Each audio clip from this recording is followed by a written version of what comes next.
Ito ang Bombo Radio Philippines. Fully digitalized. Numero 1 sa balita, komentaryo, drama at serbisyo publiko. Bombo Radio Philippines. Bombo Radio Philippines. Ang inyong number 1 at most trusted radio network in the country. Paradyo Bombo! Oras sa Bombo Radio Iloilo, Philippine Standard Time, 50 minutos na nakaligad sa takna sining alas 11. Welcome sa pagpangalagad sang Bombo Hanay sa Udto diri sa DYFM Bombo Radio Iloilo, ang flagship station sang the number 1 most trusted radio network in the country, ang Bombo Radio Philippines. Adlaw kita karon sang Sabado, Setyembre 21, tuig 2024. Kagkaron sa aton sining Christmas countdown. Christmas is a time for sharing, giving gifts for everyone. 95 dias na lang kagapaskwa na. Sa gihapon, ini mo alaga ni mo ang kurman, Bombo Chama Blanco Hover. Sa mga dalaguan kag mga nagapaunag karon nga mga balita, Konsihal Romel Duron ginpanindugan ang inagi remarks batok sa kaya Konsihal Kabaluna. Pamatud-an ko ni Konsihal Duron kung anong ginanamin niya sini nga inagi nga ginhimo ni Konsihal Kabaluna. Samtang si Konsihal Kabaluna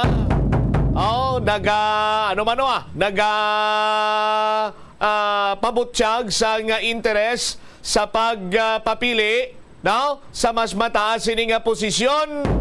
Pero mapabalo lang sa kuno kung preparado na siya.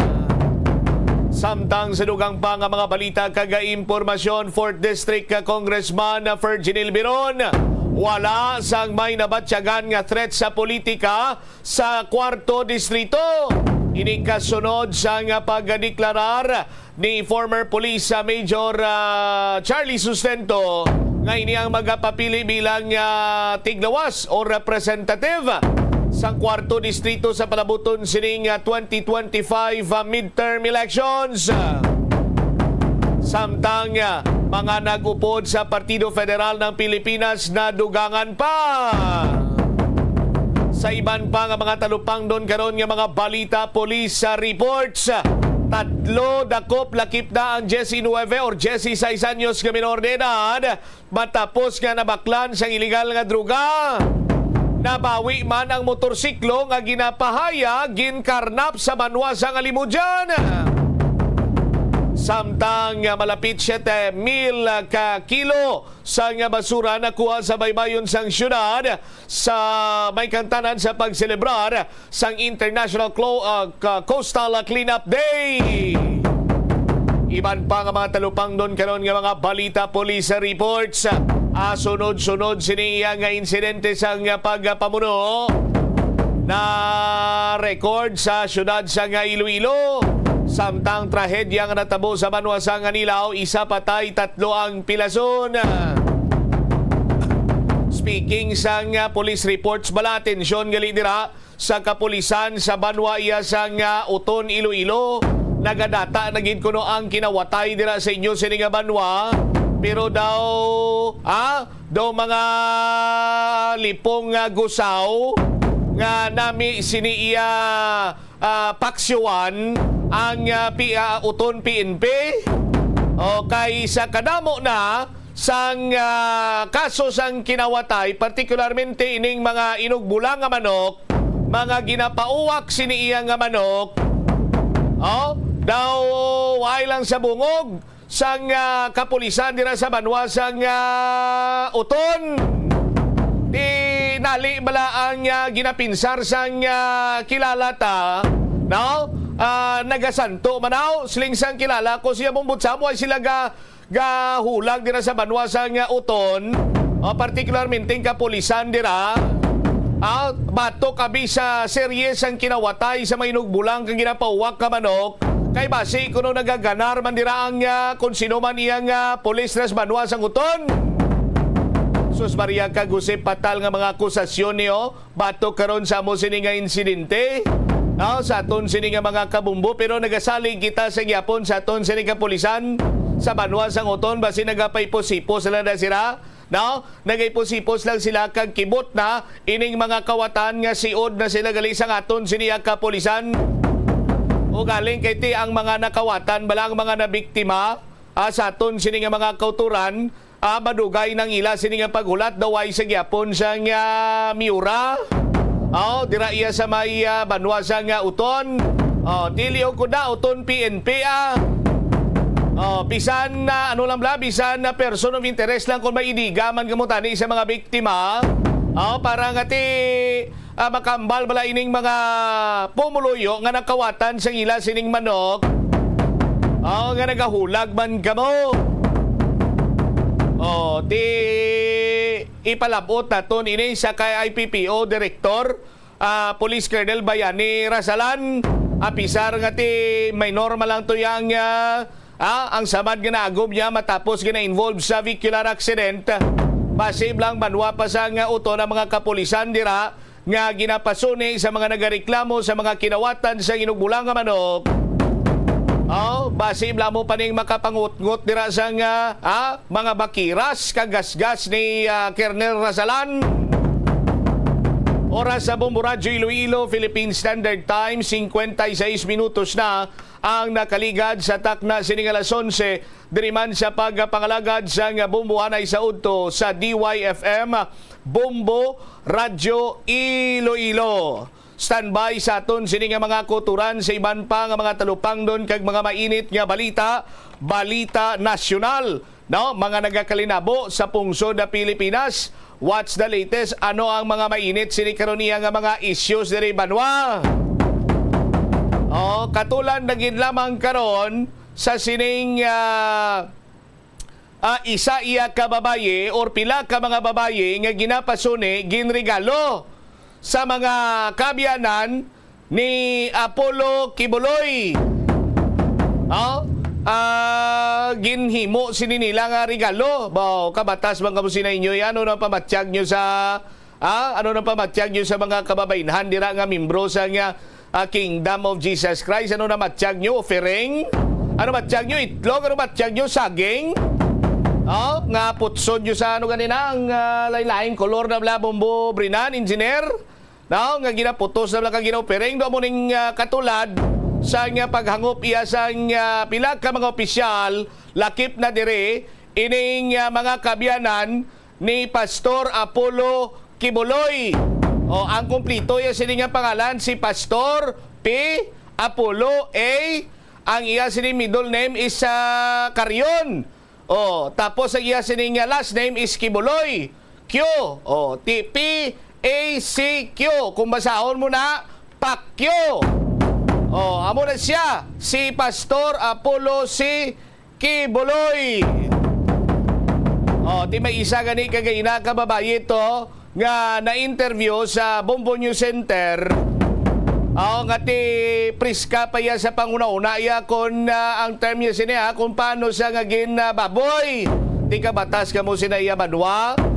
Ina-imbestigara na ini karon sa Philippine National Police ining mga aligasyon sa pagregalo ni Kingdom of Jesus Christ leader Pastor Apollo C. Kibuloy sa mga babae nga miyembro sa pastoral group sa iya sini nga mga abyan. Di sinuayhan ang mga abyan niya sini, no? Ni Pastor Apollo C. Kibuloy nga mga malapit siya nga nagkaganar sa iya sini nga regalo. Anyway, dugangan nato ni na mga mainit karon niya nga mga balita kag impormasyon isyu diri sa palatuntunan na Bombo Hanay sa Udto pagkatapos ang Bombo Network News. Hindi man malain ang magloan, ilabi na kun major ang imo balaklon. Kaangay abis ang balay o kun salakyan nga kinahanglanon mo gid. Apang panugyan bala sa mga eksperto, kun dako gid ang imo baklon, ang cash gihapon ang best, safest kag cheapest nga option. Kun cash ang imo gamiton, malikawan mo ang interest kag sampaw-sampaw nga utang nga masami naga-require pa sang binulan o kun tinuig antes mo mabayaran.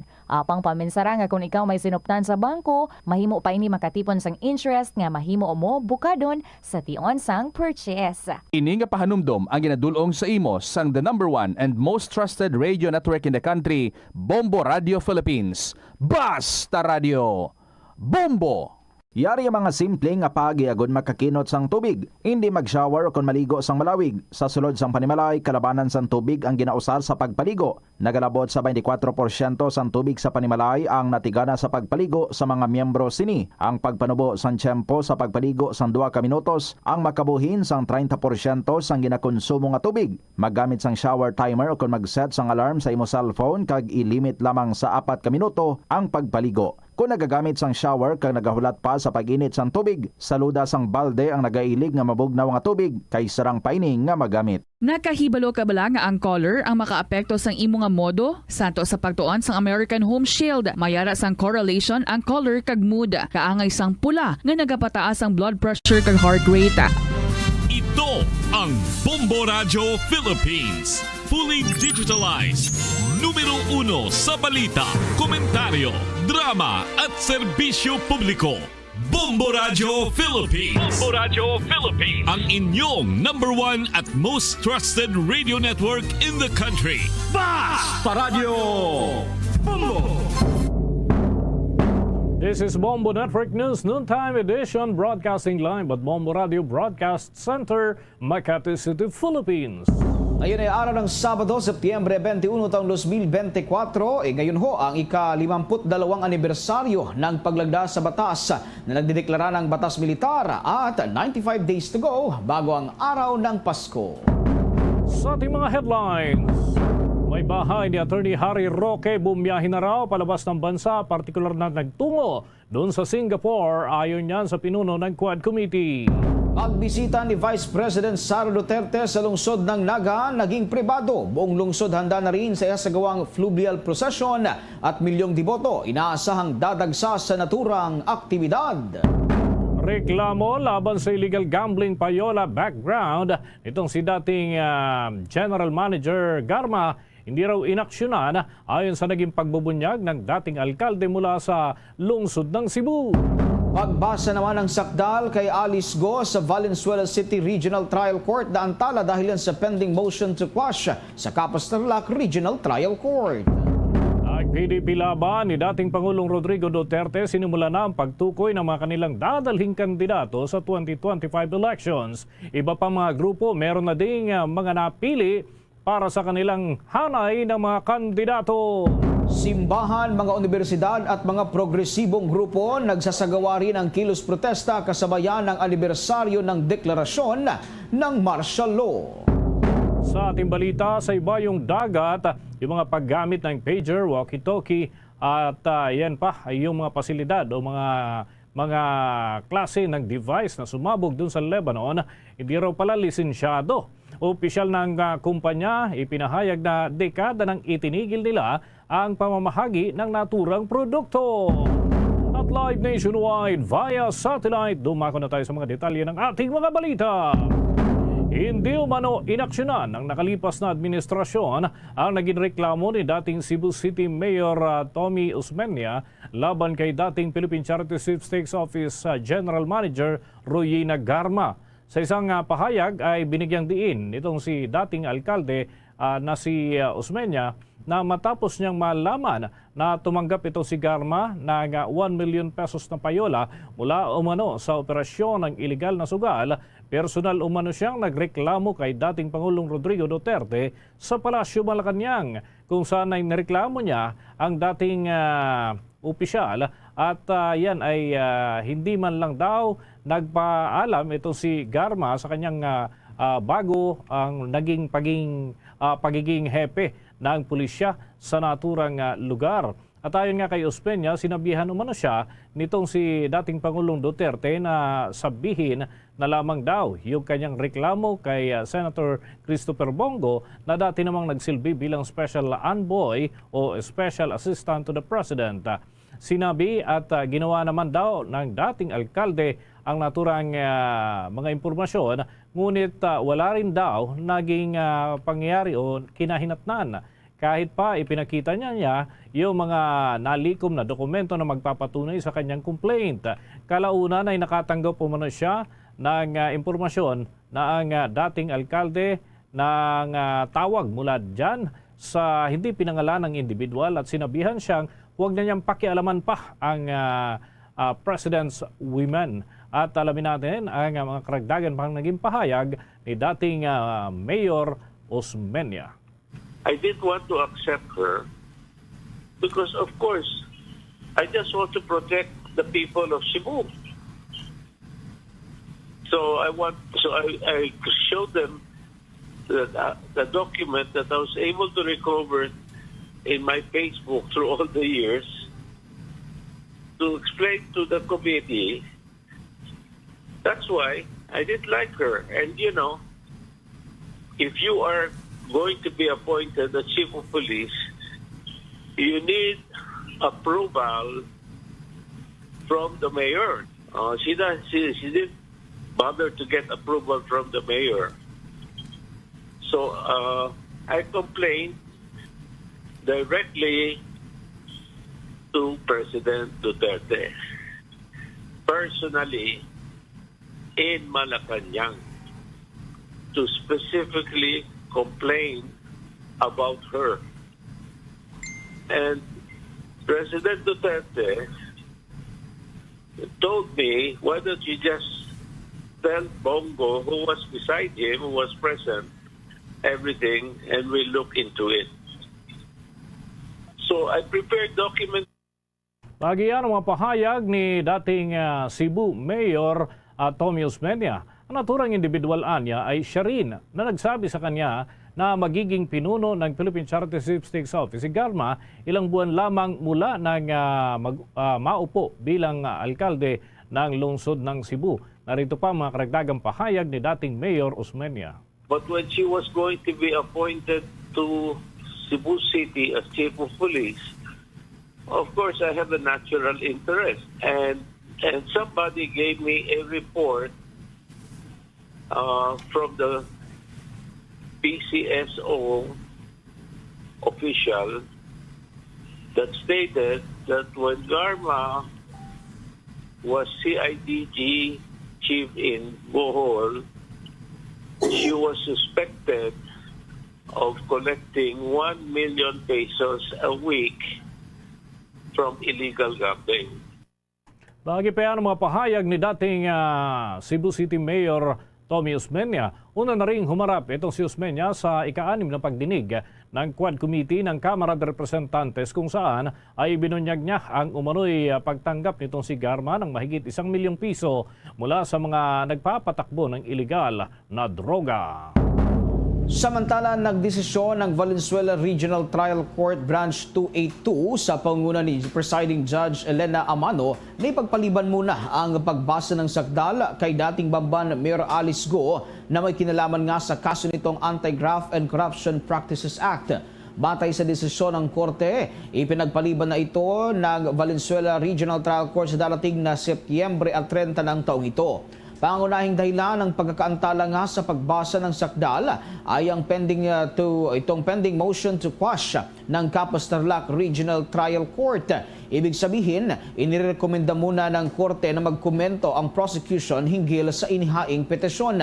Hindi naman natuloy ang palilipat nga kay Go sa Pasig City Jail Female Dormitory matapos na hindi makumpleto ng Philippine National Police ang mga kinakailangang dokumento sa paglilipat nito. Mananatili muna ang dating alkalde sa Custodial Center ng Philippine National Police sa Campo Crame habang inihintay na matapos ang buong proseso. Nanindigan ang kampo nitong si dating Vice President Leni Robredo na pawang personal lamang ang umano'y napag-usapan nila ng dating pangalawang Pangulo at nitong si Vice President Sara Duterte. Kasunod nga ng pagbisita ng Vice Presidente doon sa bahay naman ng mga Robredo. Ayon kay Attorney Ibarra Bari Gutierrez, ang tagapagsalita ng dating Vice Presidente, hanggang kumustahan lang at mga personal na bagay ang naging paksa ng pag-uusap ng dalawa na tinatayang tumagal ng humigit kumulang 1 oras. Ayon pa kay Gutierrez, tinanggap ni Robredo ang pangalawang Pangulo nang wala namang hinanakit sa loob sa kabila ng mga naunang patutsadahan at lalo na yung nanggaling umano kay Vice President Sara Duterte sa mga nakalipas na taon. Narito ang pagbabahagi pa ni Attorney Ibarra Bari Gutierrez. the person to ask would probably be si VP Sara mismo kasi she was the one who initiated the visit. VP Lenny was simply being a good host, di ba? Sinabi, pupunta siya sa bahay, and especially during Peña Francia, panay siya naman na nag-receive ng mga bisita na who are in Naga for the festival. So, regardless of whatever personal political history they might have had, nung sinabihan siya na papunta na kami sa bahay mo, di ba? She received them, and sabi naman niya sa akin, they had a fairly pleasant conversation. Bagyan ang mga pahayag ng tagapagsalita ng dating Vice Presidente na si Attorney Leni Robredo. Magugunita nga taong 2019 nang tinawag ni Vice President Duterte si nooy Vice President Robredo bilang isang fake VP bilang tugon sa komento ng huli ukol naman sa pagiging tapat ng isang kandidato. Si Robredo, mga kabombo, ang pangalawang pangulo noong panahon ni dating Pangulong Rodrigo Roa Duterte na ama naman ng kasalukuyang Vice Presidente dahil sa pagkakaiba nga ng mga political party ng dalawa ay dumanas ang dating pangalawang pangulo ng ilang mga batikos mula mismo kay dating Pangulong Rodrigo Duterte at sa mga taga-suporta nito. Mamaya mga kabobot ka Sir Nation, kukunin natin ang linya ng Bombo Radyo Naga dahil nga dito sa naging pagbisita pa rin ni Sara Duterte dyan sa naturang lungsod at maging itong isasagawang fluvial procession mamaya. Kaugnay pa rin ho ito doon naman sa pagdiriwang ng Peña Francia sa naturang lungsod. Samantala sa ibang mga balita muna. Nanindigan si National Security Advisor Eduardo Anyo sa pagpapanatili pa rin dito sa Pilipinas ng Typhoon US Mid-Range Missile System. Ang naturang klase po ng mga pasilidad ay una nang napaulat na nakadeploy sa ilang lokasyon sa bahagi ng Luzon. Anya kay dating Chief of Staff ng Armed Forces of the Philippines at ngayon ay Secretary na si Eduardo Anyo, ang naturang missile system ay wala ding makakapagsabi kung hanggang kailan mananatili dito sa ating bansa at yan ay nananatili nga sa isang secure location. Git pa ni Secretary Anyo na nagsilbi rin bilang Chief of Intelligence Service ng Armed Forces of the Philippines, mahalaga ang naturang missile system para naman sa ilang serye ng training ng Armed Forces of the Philippines. Sa ilalim nga ng training, natuto ang mga sundalo ng ating bansa ukol naman sa technical capabilities ng mga ito, paggamit na rin at iba pang mga aspeto na may kinalaman sa mga programa ng modernisasyon para sa Philippine Military. Narito ang bahagi ng pahayag ni Secretary Eduardo Anyo. MDB, SEB, yung Mutual Defense Board, yan ang mayroong say dyan, and there will be consultation. But for now, we need the what you call the Typhoon missile launcher for our training and capability upgrading ng ating armed forces. Kailangan alam din natin kung paano mag-operate ito because in the future, ito yung mga equipment na gusto natin ma-procure. Nobody can dictate us on what to do. And at the same time, it is also our duty to perform our role as partner of the United States as far as the MDT is concerned.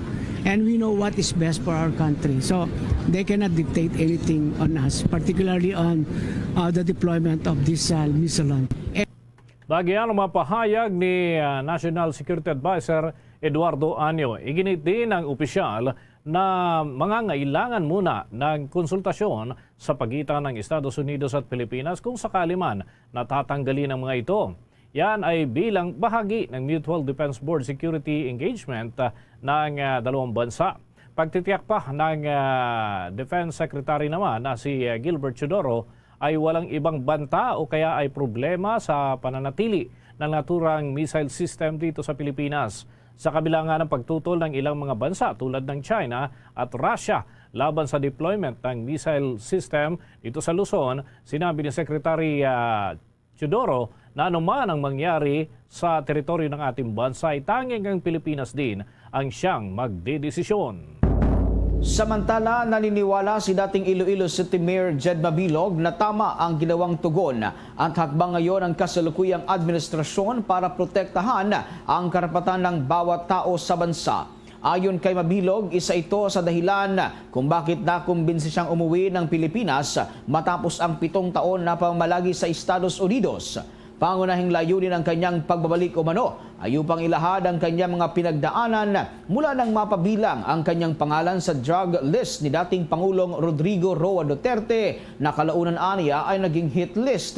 Makailang ulit rin ang naging pagbabanta umano sa kanyang buhay ng dating Pangulo ng ating bansa. Mula sa Estados Unidos, nasubaybayan niya ang isinasagawang investigasyon ng House Quad Committee. Ito ang dahilan kung bakit buong tapang itong nagdesisyon na bumalik sa Pilipinas sa kabila ng takot sa kanyang dibdib. Sa susunod na linggo ay naasahang dadalong muli itong sa Mabilog sa magiging pagdinig ng naturang komite. Balikan natin ang ilang bahagi ng kwento ni Mabilog nang dumalo ito sa pagdinig ng House Quad Committee. Mar Rojas, presidential candidate na gustong idiin sa illegal drugs. Yun ba yung iniutos sa inyo? Yun ba yung iniutos sa inyo? Yun ang sinabi sa akin ng General. Okay. Ano daw po? Na ano? Na ituro ko lang sila and then I'm off. Pero according to that General, hindi ko naman na-validate. Sinabi ko lang kung ano lang talaga ang pinag-usapan namin. Who's General po, sir? Hindi ko po pwede masabi. Kasabi ko, yan ang bahagi ng panayam matapos nga ang naging pagdinig ng House Quad Committee. Ito ho kay dating Iloilo Mayor Jed Patrick Mabilog. Sa mga karagdagan pang balita, ibinunyag ni Quad Committee Chairman at Surigao del Norte Congressman Robert Ace Barbers na nasa ibang bansa na ang may bahay ni dating presidential spokesman Attorney Harry Roque. Kung maalala mga kabombo, noong araw ng Huwebes ay naglabas ang naturang lupon ng show cause order laban sa may bahay ni Roque para naman pilitin na ito ay dumalo sa pagdinig ng naturang lupon. Ayon kay Congressman Barbers, noong unang linggo pa ay sinasabing lumipad na itong si Myla Roque patungong Singapore. Maaarian niya na nasa Estados Unidos na rin siya at posible na hindi na babalik muna dito sa Pilipinas. Bagaman nagsumiti na ng dokumento itong si Myla ukol naman sa kanyang health condition kaya't ilang beses na hindi raw ito nakadalo sa naturang mga pagdinig, hindi yan tinanggap ng mga miyembro ng lupon dahil nga nagawa nito na makabiyahe patungo sa ibayong dagat. Batay sa nauna ng lumabas na impormasyon doon sa naturang komite, itong si Myla ay isa umanong incorporator ng Lucky South 99, ang operator naman ng Philippine Offshore Gaming Operator Hub doon sa Porac sa lalawigan ng Pampanga. Samantala, pinangunahan ni dating Pangulong Rodrigo Roa Duterte ang National Assembly ng Partido Demokratiko Pilipino Lakas ng Bayan o PDP Laban. Dito ay opisyal na nominate sina Senador Bongo, Senador Bato de la Rosa at actor na si Philip Salvador bilang kanilang mga kandidato sa pagkasenador para yan sa susunod na halalan o sa susunod na taon. Humarap din ang kanilang party president na sina Senador Robin Padilla bilang campaign manager para yan sa mga kandidato sa Senado sa 2025. Pinuli naman ni dating Pangulong Duterte ang mga miyembro ng partido para sa kanilang katapatan, lalo na ang nananatili sa kabila ng kakulangan ng suporta sa pananalapi o malalaking taga-suporta. Ang PDP Laban ay lumagda ng isang Memorandum of Agreement kasama ang ilang kaalyadong partido, kabilang na ang Partido Reforma Hugpong ng Pagbabago, Federalismo ng Dugong Dakilang Samahan at ang Mayor Rodrigo Roa Duterte National Executive Coordinating Committee. Ang kasunduan nga mga kabombo ay nagpapaintulot sa partido na tumanggap ng karagdagang nominasyon para yan sa mga kandidato sa Senado mula yan sa ibang partido hanggang Oktubre 8 ng taong ito. Ayon kay PDP Laban Vice Chairman o Vice Chairperson Alfonso Cusi. Samantala, sa Partido Aksyon Demokratiko naman na pinamumunuan ng dating Manila Mayor na si Isko Moreno, nanumpa na rin itong si Agri Party List Representative Wilbert Lee. Si Lima Kabombo ay sinasabing tatakbo bilang senador ng grupo, ngunit hindi pa naman nabanggit ang ibang mga kasama nito sa line-up. Gayunpaman, ikinukonsidera din ng isama sa mga kandidato nila ang dating Vice Presidential candidate na si Dr. Willie Ong, ngunit dahil nga sa issue ng kalusugan ay wala pang kumpirmasyon kung isasama nga ito. Matatandaang una lang umamin nga ang doktor na nagkaroon siya o nagkaroon ng diagnose na may cancer at dumaraan ngayon sa masusing proseso ng gamutan. Sa mga kaugnay pa rin balitang politika, mga kabombo, buo na ang loob ni dating senador at dating Justice Secretary Leila de Lima na hindi na ito tatakbo sa pagka-senador kundi ay magiging posible na sa lower level at yan umano ay sa ilalim ng Liberal Party party list na lamang. Ayon nga kay de Lima, napagdesisyonan na ang kanilang panig na tumakbo ito bilang kinatawan ng naturang grupo at yan ay para doon sa kanilang mga advokasya sa naturang partido. At yan ay isusulong din umano yung mga kakibat na mga programa ng iba pang mga sumusuporta sa naturang organisasyon. Naisahan niya ng Liberal Party na maabot ang marginalized sector sa pamamagitan ng kanilang mga platapormang available at yan ay itutulak pa rin ng kasalukuyang o ng dating tagapagsalita ng partido at ngayon ay pupwesto naman para maging kandidato ng naturang partido. At kaugnay niyan mga kabombo, narito ang bahagi ng pahayag ni dating Senador Leila de Lima. Doing discernment and doing consultations about my decision as to if it's a go for ML, because I think narinig nyo naman already announced that I am not running at all for any position, whether it's senatorial, party list, or any other elective position for next year. But then when I was going around and then meeting people, mga events, speaking engagements, and I'm always asked about that. So I would say, no, I don't have plans. But then some of my friends, some of my colleagues in the LP.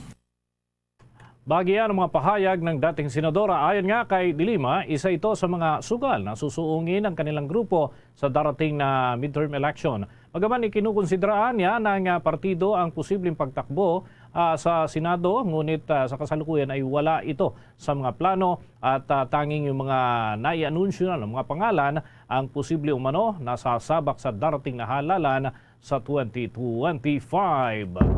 Sa pagkakataong ito mga kabombo, kuha muna tayo ng report mula dyan sa lungsod ng Naga. Dahil malaki ang kaganapan na ating tinutugay-gayan dyan, itong pluvial procession ng Peña Francia. So alamin natin ang mga latest information mula sa Bombo Radio Naga.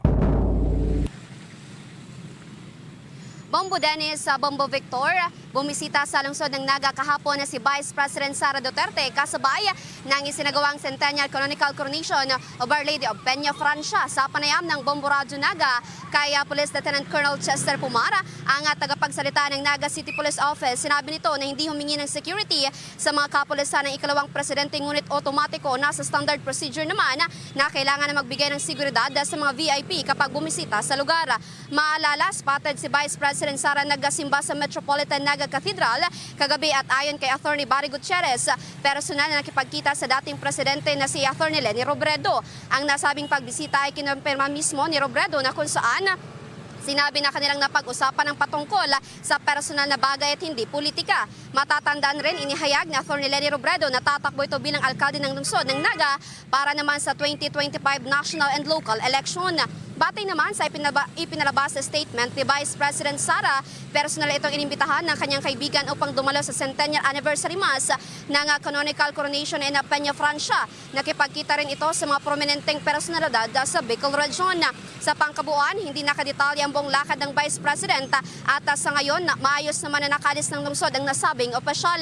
Samantala, handang-handa na ang buong lungsod ng Naga para sa isasagawang fluvial procession mamayang hapon na kung saan inaasa naman milyon na deboto. Kaugnay niyan, napakinggan natin ang tinig ni Police Lieutenant Colonel Chester Pumara, ang tagapagsalita ng Naga City Police Office. Secured naman yung pag-visit ng ating Vice President.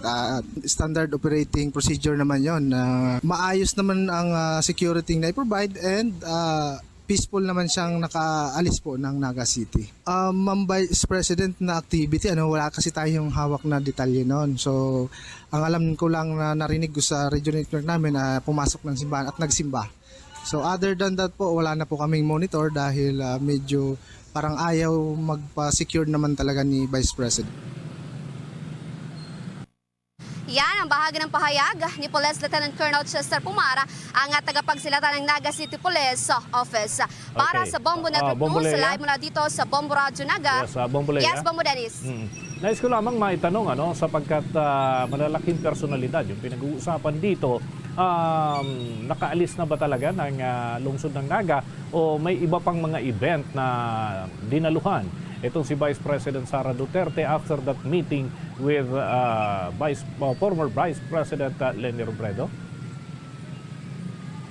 Alright, Bombo Dennis, batay naman sa mga paulat na report matapos na umalis dito sa may bahagi ng lungsod ng Naga, nagalibot pa si Vice President Sara Duterte sa mga karatigan na probinsya, gaya na lamang dyan sa may bahagi ng Camarines Norte at iba pang lugar dito naman sa may bahagi ng Bicol Region. Okay, knowing na malaki ang bilang ng mga dumadalo taon-taon dyan sa fluvial procession, pati na yung mga nag-aabang lang sa mga lansangan, kumusta ang lagay ng panahon dyan sa Bicol Region? Dahil dito sa Metro Manila, makulimlim ang panahon at doon sa ibang parte ng Luzon, medyo maulan pa rin. Kumusta naman dyan sa inyong syudad, Bombo Lea? Sa mga oras na ito, Bombo Dennis, medyo umuulan na dito sa may bahagi naman ng Naga City, and ilang araw na din na tayo nakakaranas ng pagbuhos ng malakas na ulan dito sa may bahagi ng lungsod ng Naga, kung kaya mahigpit pa rin yung seguridad na ipinapatupad ng ating mga kapulisan na katuwang yung mga augmented personnel upang matiyak na talagang ligtas yung mga deboto and of course yung mga BBC. Okay. Sige, maraming salamat, Bombo Lea. Para sa Bombo Network News, live mula dito sa Bombo Radyo Naga. Bombo Legibara nag-uulat para sa number 1 and most trusted radio network in the country, Bombo Radyo Philippines, sa Basta Radyo. Bombo! Oras natin sa buong kapuluan, 25 minuto makalipas ang alas 12 ng tanghali. Muna tayo ng mga karagdagang report mula sa ating mga kasamahan dahil ang Department of Foreign Affairs ay may mga paalala, may mga payo doon sa mga overseas Filipino workers, lalo na't may mga gadget na ginamit yung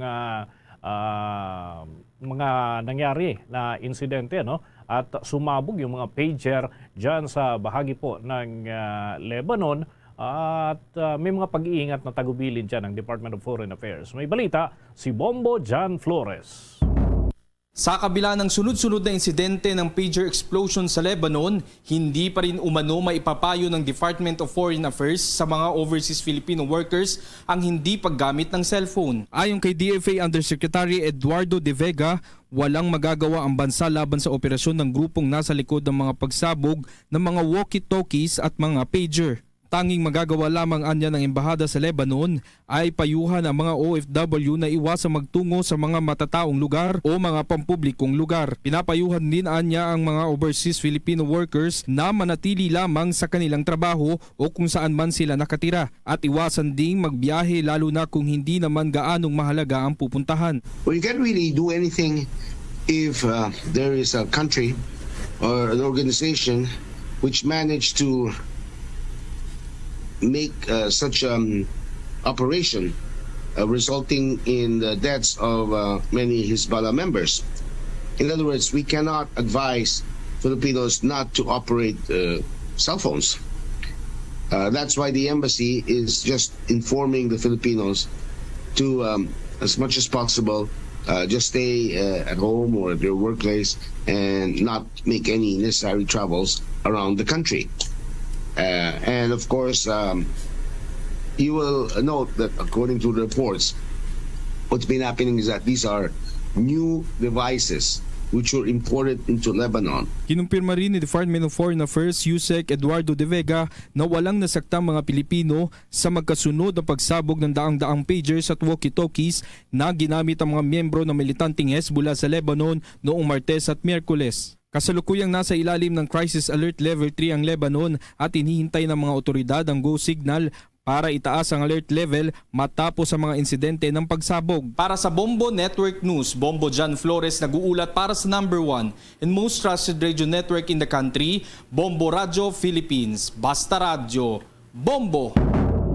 Pang mga maiinit na balita sa oras na ito, nagbabala ang Department of Agriculture laban yan sa mga trader at mga imported na nasa likod ng hoarding o pagtatago ng stock ng bigas. Ginawa ni Department of Agriculture spokesman Arnel de Mesa ang natulang babala kasunod na rin ng muling pagkakadiskubre sa mahigit kalahating milyong sako ng bigas na hindi pa kinokolekta mula sa Manila International Container Terminal. Aniya, maaaring sinasadya talaga ng mga importer na i-delay ang pagkuha sa naturang mga shipment habang nasa puerto ang mga ito at hinihintay ang pagtaas ng presyo ng bigas bago kunin. Dagdag pa ni De Mesa, inaabot pa ng 9 na buwan ang pananatili ng mga shipment sa loob ng naturang mga puerto. Ang naturang modus aniya ay katumbas ng hoarding na direktang pananabotahe sa supply ng pagkain sa Pilipinas at may kaakibat na pananagutan sa batas. Naniniwala rin ang Philippine Ports Authority ukol sa naturang modus, lalo at hindi umano ito ang unang pagkakataon na ito ay nangyari. Ayon sa Department of Agriculture, pinoproseso na ang mga dokumento para sa agarang paglabas sa mga shipment habang inaaral din ang pananagutan ng mga trader at mga importer kasunod ng naturang usapin. Paliwanag pa ni De Mesa, ang pagtatago sa supply ng mga pagkain kagaya ng bigas at iba pang mga produkto ay isa sa mga pangunahing dahilan ng hindi makatwirang pagtaas ng presyo ng mga ito sa merkado. Oras natin sa buong kapuluan, 30 minuto makalipas ang alas 12 ng tanghali. Nagpaabot na ng tulong ang Department of Social Welfare and Development doon sa mga individual at pamilya na nasunugan at naapektuhan ng Super Typhoon Karina sa lungsod ng Bacoor sa lalawigan ng Cavite. Personal na nagtungo sa naturang lugar sa Department of Social Welfare and Development Secretary Rex Gatchalian. Yan ay para pangunahan ang pamamahagi ng ayuda. Ayon kay Secretary Gatchalian, ang paghahatid ng ahensya ng tulong alinsunod na rin sa direktiba ni Pangulong Ferdinand Bongbong Marcos Jr. Batay nga sa data, aabot sa mahigit 1,400 na mga pamilya ang nakatanggap ng tig 10,000 mahigit na tulong. Ayon pa sa ahensya, sa ilalim ito ng kanilang Emergency Cash Transfer Assistance Program. Maliban nga dito ay namahagi rin ng financial aid ang Department of Social Welfare and Development Field Office dyan sa may Calabarzon Region at mga family food packs, mga non-food items na rin sa kabuang halaga na nasa 10,000 o 10 million mahigit. At git pa nitong si Secretary Gatchalian, walang patid ang kanilang pakikipag-coordinate sa mga lokal na pamahalaan ng Bacoor dyan sa Cavite para masiguro na mabibigyan ng tulong ang lahat ng mga apektado ng naturang mga nagdaang kalamidad. Sa iba pang balita, pinag-aaralan na ng South Korean Defense Ministry ang posibilidad ng pagkakaroon ng Visiting Forces Agreement na mas malinaw kumpara sa kasalukuyang ugnayan ng Pilipinas at South Korea. Ayon nga sa South Korean Ambassador Lee Sang-hwa, ikinukonsidera ng kanilang bansa ang posibilidad ng military alliance at pagpapaigting ng ugnayan ng Pilipinas kagaya na rin ng Visiting Forces Agreement. Sa kasalukuyan kasi ay hindi pa nakakapaglabas ng maraming impormasyon ukol naman dito, ngunit ikinukonsidera ng Korean government ang lahat ng mga posibilidad. Sinabi naman ni Department of Foreign Affairs spokesperson Maria Teresita Daza na ang South Korea ay isa sa mga pangunahing supplier ng Pilipinas ng military equipment. Karamihan nga sa mga ito ay instrumental sa pag-upgrade ng ating naval capabilities para sa ating bansa. Ayon pa kay Daza, natutuwa ang Pilipinas sa mga plano ng South Korea na pagpapakita umano ng pagkakapareho ng posisyon ng dalawang bansa ukol naman sa katatagan at pagtataguyod ng kapayapaan sa Asia-Pacific region kasama ng West Philippine Sea. Ang Visiting Forces Agreement ay nagbibigay naman ng legal na basihan at proteksyon na rin sa hanay ng militar at civilian personnel ng Defense Department ng iba't ibang bansa at yan ay kaugnay sa pananatili dito sa Pilipinas para naman sa official business. Sa kasalukuyan ay mayroon ng Visiting Forces Agreement sa pagitan ng Pilipinas at Estados Unidos at nagiging daan ito para sa palitan ng mahalagang kinakailangang kagamitan lalo na sa pagtulong sa mga panahon ng kalamidad at iba pang panahon na kinakailangan ng suporta ng ating bansa. Bombo International News. Labis na nababahala ang United Nations sa lumalalang kaguluhan sa pagitan ng Israel at ng Lebanon. Sinabi ni United Nations Secretary General Antonio Guterres na marapat na ang dalawang panig ay magkaroon ng mapayapang pag-uusap. Itinuturing nito na ang nasabing rehiyon ay nakaranas ng matinding paghihirap. Una nang sinabi ng Israeli Defense Forces na kanilang napatay sa airstrike ito sa Beirut ang isa sa mga lider ng Hezbollah. Nananawagan naman sa Lebanese Prime Minister Nahib Mikati sa international community na mamagitan na. Kasunod nito ay dahil sa maraming mga sibilyan nila ang nadadamay sa ginagawang pag-atake ng bansang Israel. Hindi na aniya ay kinukonsidera ng Israel ang buhay ng mga inosenteng sibilyan sa kanilang ginagawang mga pag-atake. Sa iba pang mga balita sa ibayong dagat, nakatakdang bumisita sa Estados Unidos si Ukrainian President Volodymyr Zelensky sa susunod na linggo. Ayon sa White House na makakapulong ng Ukrainian President sina President Joe Biden at Vice President Kamala Harris sa darating na Setyembre 26 ng taong ito. Magkakaroon nito ng tsansa na makapulong si dating US President Donald Trump bago ang nalalapit na halalan sa buwan ng Nobyembre. Sinabi pa ni Zelensky na nais lamang niyang ibahagi ang kanyang tinatawag ng victory plan sa mga lider ng Estados Unidos. Una nang sinabi ng US na matibay pa rin ang kanilang suporta sa Ukraine sa ginagawang pag-atake naman ng Russia. Bombo Sports News. Agaw pansin mga kabombo matapos na arestuhin at na-detain pa doon sa hawak ko ng mga otoridad doon sa Poland ang Ukrainian undisputed heavyweight champion na si Alexander Usyk. Yan ay sa Krakow matapos niyang igiit na sumakay nga doon sa isang Ryanair flight noong 18 ng Setyembre ng taong kasalukuyan. Nangyari ito nang hindi pinayagan ang grupo ni Usyk na sumakay sa Poland Airport. Papunta sana sa London ang kanilang grupo upang manood ng laban ni Anthony Joshua at Daniel Dubois. At yan ay ngayong weekend. Kinumpirma naman ng promoter ni Usyk na si Alex Kasirkuyuk ang naturang insidente. At kumalat pa yung video clip habang ang 37 anyos na Ukrainian fighter ay dinadala na nakapusas ang kanyang kamay at nasa likuran. Ayon nga sa ulat, ito ay bunga raw ng hindi pagkakaintindihan kaya't sandaling na-detain itong si Usyk. At kung maalala, tinalo nga nitong naturang Ukrainian boxer si Tyson Fury noong Mayo 18 ng taong kasalukuyan habang si AJ naman ay pinataob niya noong Setyembre ng taong 2021. Sa dagdag pa nating balita, ireretiro na ng Brooklyn Nets ang jersey number 15 ni NBA legend Vince Carter. Ito mga kabombo ay bilang pagkilala sa legasiya na iniwan ng retiradong basketballista nung ito ay naglalaro pa sa naturang kupunan. Kapag nairetiro na ang jersey number 15 nitong si Carter, siya na ang ikapitong maireretiro sa kasaysayan ng kupunan at sasamahan sina Drazen Petrovic at Jason Kidd, John Williamson at Bill Milcheny at ganoon din si Julius Erving at iba pang mga players na nagsipagretiro na. Ang mga naturang player mga kabombo ay kapwa nag-iwan ng hindi makakalimutang legacy sa Brooklyn Nets. Kasabay na rin ang kanilang magandang performance sa kasagsagan ng kanilang paglalaro.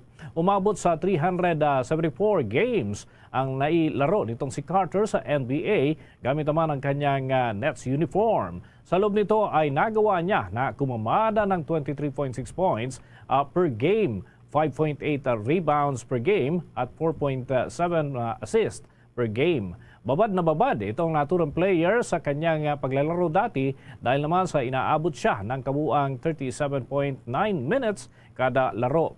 Sa loob nito ay 3 beses siyang nakapasok sa All-Star. Narito ang bahagi ng mensahe ni Vince Carter. January 25th, it is official. Number 15 goes up in the rafters at the Barclays Center alongside Dr. J, Jason Kidd. It should be fun. It should be special.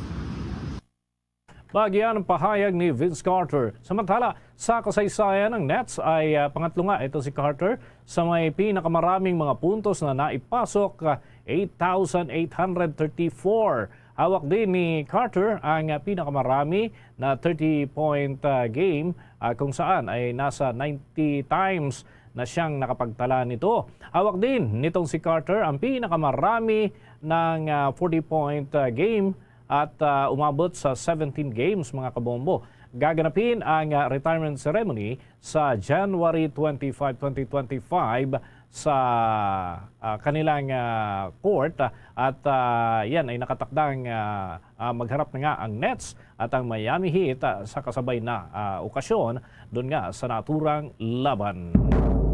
Samantala, nakumpiska ng otoridad ang aabot sa mahigit 3.2 million pesos na laga ng illegal fishing boats matapos ang kanilang ikinasang seaborne patrol operation sa Lamon Bay. Batay sa ulat na mataan ng mga operatiba ang 4 na unmarked fishing boats na natukoy na isang Danish Seine vessel o Buli-Buli. Ito ay illegal umunong nag-ooperate 12 kilometers mula yan sa dalampasigan ng Balisen Island. Matapos na sumailalim nga sa pagsusuri ay natukoy na hindi rehistrado ang 4 na fishing boats habang isang bangka naman ay tuluyang nakatakas. Maharap naman ang operator nito sa kasong paglabag sa Republic Act 8550 o Philippine Fisheries Code of 1998 o Republic Act 8550 naman inimendahan ng Republic Act 10654. Nakuha rin sa mga ito ang iba't ibang uri ng isda na may bigat na 1.2 tons at nagkakahalaga ng nasa 216,000. Nasa kustudiya na rin ng otoridad ang mga mangingisdang sakay ng naturang mga bangka. Sa pagkakataong ito, kuha na tayo ng mga balita mula sa ating mga himpilan. Unahin natin ang Western Visayas dahil may mga aktibidad ang ilang grupo dyan po sa bahagi ng Western Visayas kasabay ng anibersaryo, 52nd na po, 52nd anniversary ng pagkakadeklara ng batas militar dito sa ating bansa. 1972 kasi ito naitala mga kabombo. So may mga aktibidad. Alamin natin kung anong mga aktibidad yan sa report ng Bombo Radio Iloilo. Nagsasagawa ngayon ng iba't ibang aktibidad ang mga progresibong grupo sa Iloilo kasabay ng komemorasyon ng ika-52 anibersaryo ng Deklarasyon ng Marcelo ngayong araw. Sa panayam ng Bombo Radio kay Mr. Elmer Foro, Secretary General ng Bayan Panay, sinabi nito na ilan sa aktibidad ay ang forum kasama ang sektor ng magsasaka upang bigyang pansin ang nangyayaring pangaagaw sa kanilang lupang sinasakahan. Ayon kay Foro, may gaganapin ding candle lighting ceremony sa harap ng Iloilo Provincial Capitol. Nakikibahagi din sa aktibidad ng iba't ibang universidad, gayon din ang Western Visayas Youth and Students Alliance na samahan ng youth at student leaders at mga organisasyon sa rehiyon. Sinabi ni Foro na kahit 52 taon ang nakaraan, buhay pa rin ang martial law dahil sa nararanasang pang-aabuso sa karapatang pantao, krisis sa ekonomiya at mababang sahod sa mga ordinaryong manggagawa. Balikan ang nakasaysayan sa panahon sa deklarasyon sa martial law. May indoor forum, ay saka forum, candle lightning, preferably sa provincial capital, ang essence ng martial law.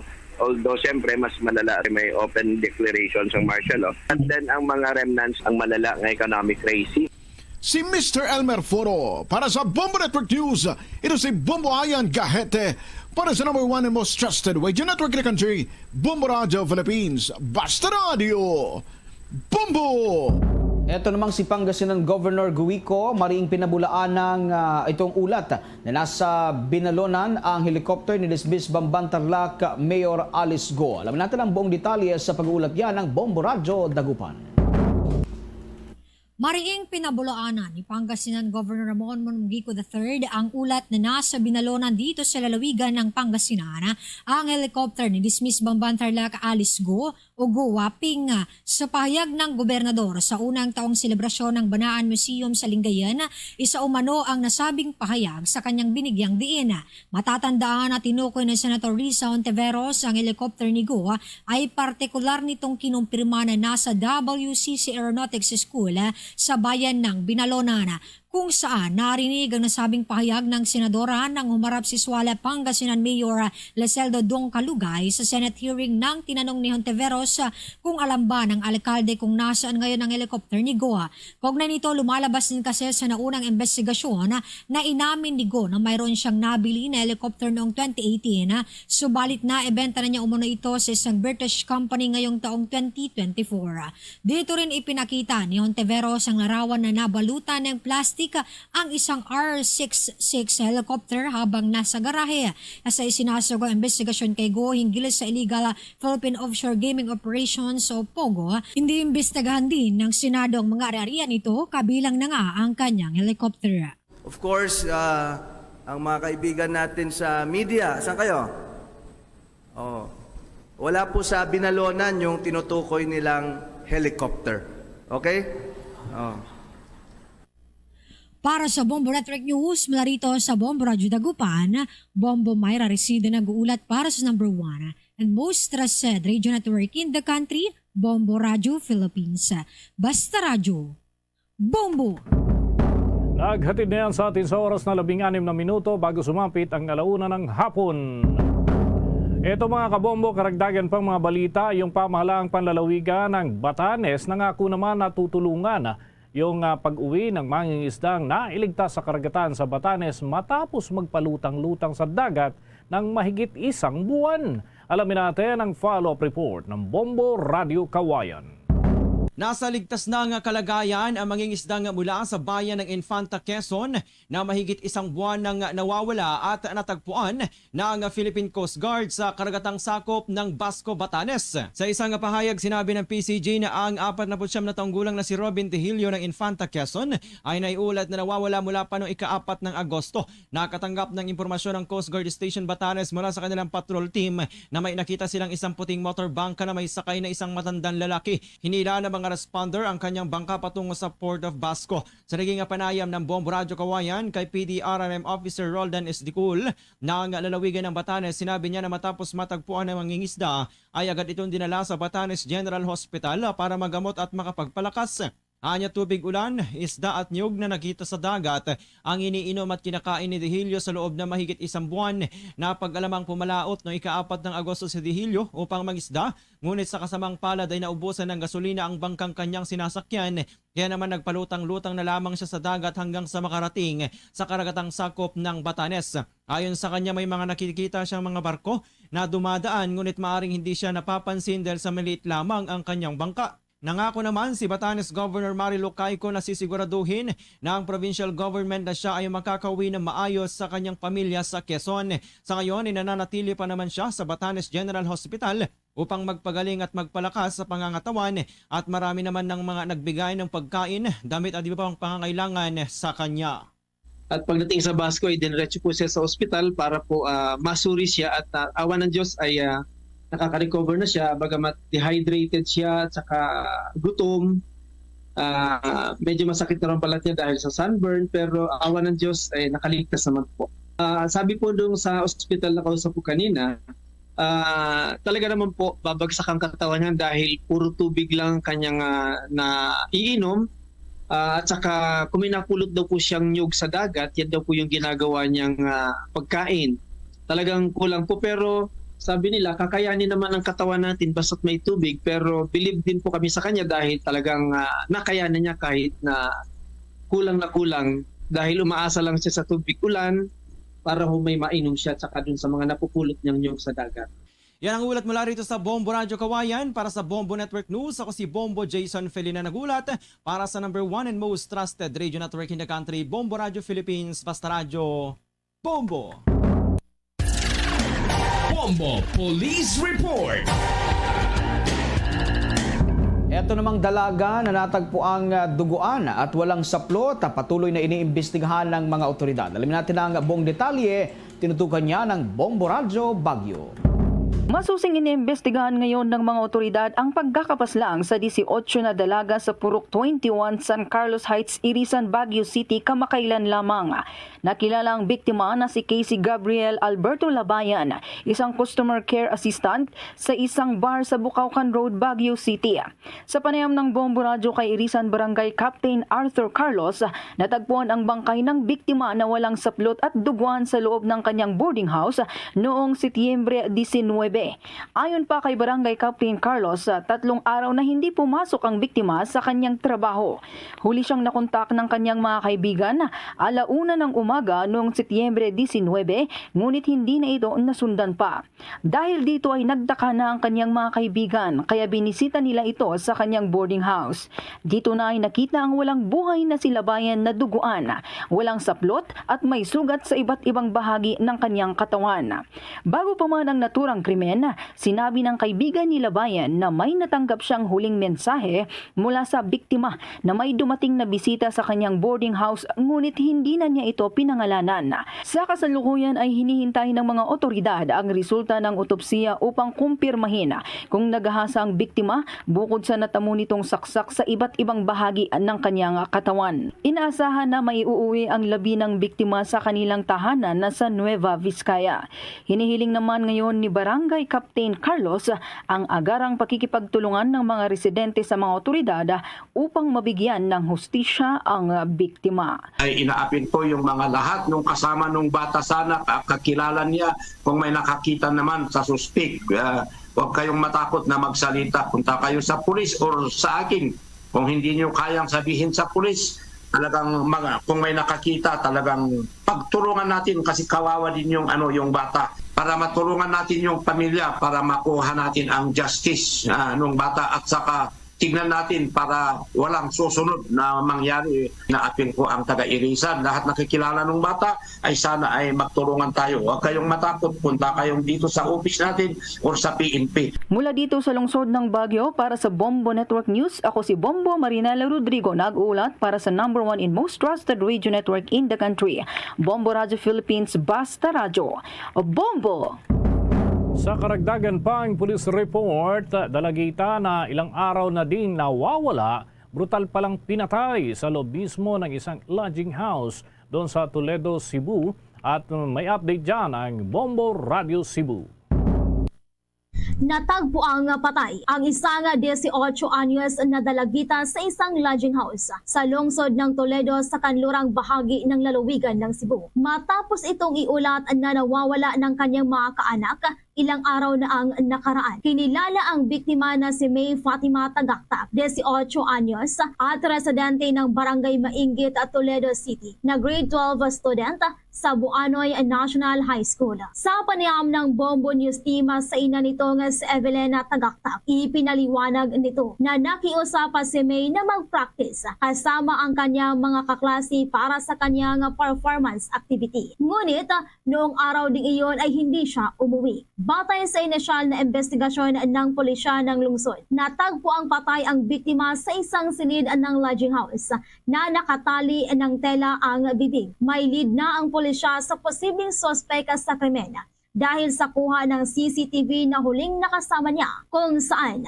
kinilala ang huling kasama ng biktima na si Richard Kabugsa na umuupa ng tirahan sa Pier 1, Cebu City, na hanggang ngayon ay pinaghahanapan ng kapulisan. Dahil dito, nanawagan ang pamilya sa sinumang nakakita o nakakilala sa nasabing individual na brutal na pumatay sa kanilang anak na tulungan sila upang makamit ang hustisya. Sabi niya may lakad daw siya ng practice sila ng sayaw.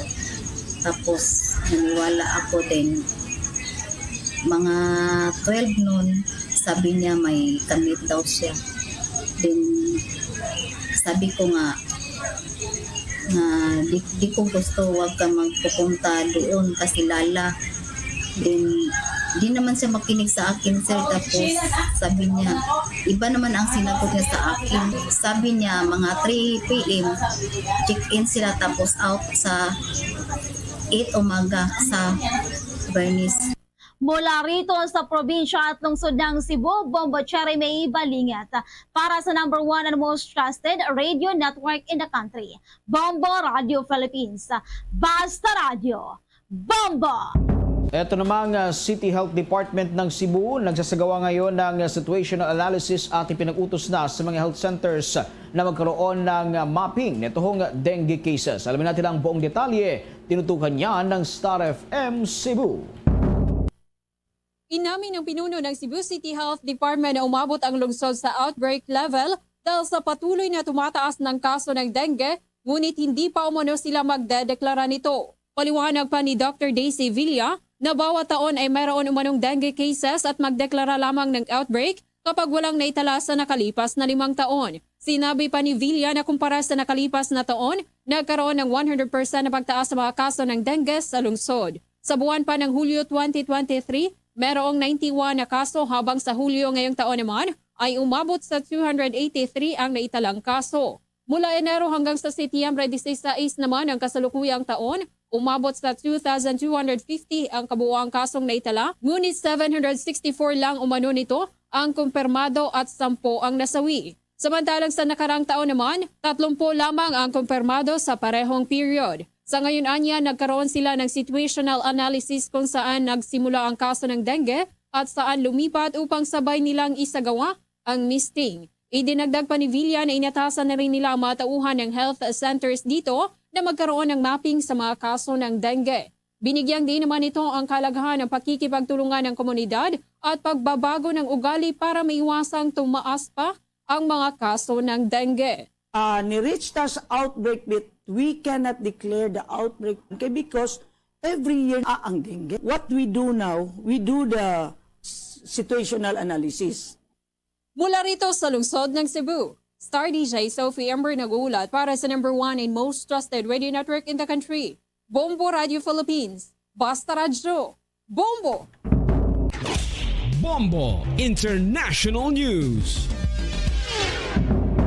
Ito pa rin paggamit ng pager at mga walkie-talkie na nangyari nga, yung mga pagsabog doon sa Lebanon ay natukoy na itong pinanggalingan po nito. May mga tagubilin din yung ilang mga otoridad sa naturang bansa. Alamin natin sa nakalap ng mga impormasyon ng Star FM Bacolod. Nagpapatuloy ang investigasyon kung saan nanggaling ang mga ilegal na mga pager at walkie-talkie na sumabog sa Lebanon. Ginamit ang dosenang mga walkie-talkie at pager upang pasabugin kung saan hindi inasahan ng mga residente ng bansa maging ng militanteng Hezbollah na nakabase doon. Maliban dito ay nagpahayag ang Japanese firm na ICOM na itinigil ang pamamahagi at pagbenta ng nasabing model na ginawa ng nasabing kumpanya. Ang ICV-82 radio na sinupply sa nasabing bansa ay hindi dumaan sa masusing pagsusuri at hindi din lisensyadong distributor kung saan dekada nang hindi gumagawa ang opisyal na kumpanya nito na nakabase sa Japan. Sa ngayon ay patuloy ang paggamot sa mga nasugatan at posible pang tumaas ang bilang ng mga casualty dahil ang ilan sa mga nasa ospital ay nasa kritikal na kondisyon. Samantala sa panayam ng Star FM Bacolod kay Cheryl R. Milarfis, overseas Filipino worker sa Lebanon, sinabi nito na sa kabila ng pag-atake ay tuloy sila sa pagtatrabaho at patuloy din nilang minomonitor ang sitwasyon. Kung iniisip namin, kailangan po namin ng trabaho. Maganda po kasi namin dito. Maganda po ang trabaho namin dito. Hindi po sa ibang lugar. Lalo na din po ako ng Dubai. Hindi po ako okay doon. Kaya po lumipat po ako dito sa Lebanon. At yan ang balita mula dito sa 95.9 Star FM Bacolod para sa Bombo Network News. Star DJ Asher, nag-uulat para sa number 1 and most trusted radio network in the country, Bombo Radio Philippines. Basta Radio, Bombo! Bombo Sports News. Ito namang Philippine Muay Thai Youth Team at tagumpay na nakasungkit ng 7 gintong medalya at 4 na bronze medal sa katatapos lamang na IFMA Youth World Championship. Alamin natin ang buong detalye, tinutukan yan ng Star FM Dagupan. Matagumpay na nakasungkit ng 7 gintong medalya at 4 na bronze medal ang Philippine Muay Thai Youth Team sa katatapos lamang na 2024 International Federation of Muay Thai Association Youth World Championship na ginanap sa may Bangkok, Thailand. 5 sa 7 gintong medalya ay nasungkit na Lair Ngina, Royet Rosa, Jan Briggs Romiscal, Tyron Hamburillo at Samantha Ananias via Y Crew Forms at via Maymay sina Jan Briggs Romiscal, Tyron Hamburillo, Jasmine Dagame at Cian Robilios. Nakapag-uwi naman ng bronze medal via combat ay sina Lair Ngina, Jan Briggs Romiscal, Tyron Hamburillo at Samantha Ananias. Sa naging panayam ng Story FM dagupan kay Billy Alumno, isa sa mga coach ng Philippine Muay Thai Youth Team, nagpaabot ito ng pasasalamat sa lahat ng mga sumusuporta sa Muay Thai Association of the Philippines. Gusto ko pong magpasalamat sa walang sawang pagsuporta ng Philippine Sports Commission sa ating mga national athlete, sa mga atletang Pilipino na palaging nagpo-provide ng mga financial assistance namin, mga kailangan namin para sa training. At saka of course, itong Muay Thai Association of the Philippines headed by Stephen Arapok, aming presidente na palaging tumutulong din sa mga atleta para maging magpahusayan pa nila ang kanilang mga laro. Tsaka yung Philippine Olympic Committee at sa lahat po ng mga sumusuporta sa Muay Thai Association of the Philippines, maraming salamat po. Ang 2024 IFMA Youth World Championship ay nagsimula noong September 12 at nagtapos naman sa September 20 ng kasalukuyang taon. Yan ang balita mula rito sa 100.7 Star FM Dagupan para sa Bombo Network News. Star DJ Alan nag-uulat para sa number 1 and most trusted radio network in the country. Bombo Radio Philippines. Basta Radio. Bombo! Tuloy-tuloy lamang sa pagsubaybay sa mga programa ng Bombo Radio Philippines at matutunghayan ito sa pamamagitan ng ating Bombo Mobile app. Pwede rin sa YouTube, TikTok at maging sa Facebook Live. Kaya naman mga kabombo dyan sa Visayas sa region, doon sa mga Ilonggo speaking, para po sa inyo, Bombo Radio Iloilo, Bombo Radio Bacolod at Bombo Radio Rojas. Doon sa mga Cebuano speaking, Bombo Radio Cebu. Habang sa mga Akyanon, Bombo Radio Kalibo. At sa mga Waray, Bombo Radio Tacloban. Mga kabomot ko Sir Nation, sa pagkatong ito, sama-sama tayong manalangin ng Orasyon Pirata for deliverance from calamities. Almighty Father, we raise our hearts to you in gratitude for the wonders of creation of which we are part, for your providence in sustaining us in our needs, and for your wisdom that guides the course of the universe. We acknowledge our sins against you and the rest of creation, nature. We have confused your command to subdue the earth. The environment is made to suffer our wrongdoing, and now we reap the harvest of our abuse and indifference. Global warming is upon us. Typhoons, floods, volcanic eruption, and other natural calamities occur in increasing number and intensity. We turn to you, our loving Father, and beg forgiveness for our sins. We ask that we, our loved ones, and our hard-earned possessions be spared from the threat of calamities, natural and man-made. We beseech you to inspire us all to grow into responsible stewards of your creation and generous neighbors to those in need. Amen. Christmas is a time for sharing. Sa ating Christmas countdown, 95 days to go bago ang araw ng Pasko. Luzon, Visayas at Mindanao. Yan ang kalipunan ng ating mga balita para sa pantanghaling edisyon ng Bombo Network News. Mula sa Bombo News Center, Makati para sa number 1 and most trusted radio network in the country, Bombo Radio Philippines. Basta Radio. Bombo! Sa gyapon ko po nimo Bombo Chama Blanco Hover. Standby sa aton sining nga mga kabombo sa dugang nga mga balita kaga impormasyon ang head karon sa LGBTQ Affairs Office nagapabutsyag sang iya sining nga pagkadismaya sa remarks coming from the Honorable Councilor Romel Duron sa pagmitlang sang tinaga nga inagi. Ang mga tinaga ni Councilor Duron is referring sa kay sa pamaagi or pinamatasan or ginahimo o depende sa kung anong iya sining paglantaw. Basta sa nakaligad sining iyang sesyon, nagmuno siya nga, nakambal siya nga, inagi niyang imo kabaluna. bilang head sang LGBTQ Affairs Office nagpabutyag inisang pagkadismaya. Hilabi pa nga tiya sining list nga ginaekspektar nga magagikan ini sa opisyal sa syudad sa Iloilo. Pero si Councilor Doron, panindugan niya kunong iya sining ginahambal tuhoy sa kay Konsihal Cabaluna. Kag si Konsihal Cabaluna ti nagahandom sini nga magpapili sa mas mataas sini nga posisyon. Ano nga posisyon na ihan ini? Mga balita nagikan sa Iloilo City Hall kaupod sa kay Bombo Angel Tangel. Sa report, please come in. Ginkasubo diri Bombot Cham sang Office of the LGBT Affairs sa bahin sa Iloilo City ang mga dinagang aging pangbuyan ni Iloilo City Councilor Romel Doron batok kay Councilor Cedric Cabaluna sang natabo ang sesyon sang nagligad abi gidlang akon sang ining simana gid lamang Bombot Cham sa interview diri sa Bombo Radio si Mr. Gabo Madhay ang head sa nasambit nga opisina yung pahayag nga nasubuan ini siya bangod may mga lideres sang syudad nga amo sini ang ginahimo kag ang pinaagi o kung way sila manumdum.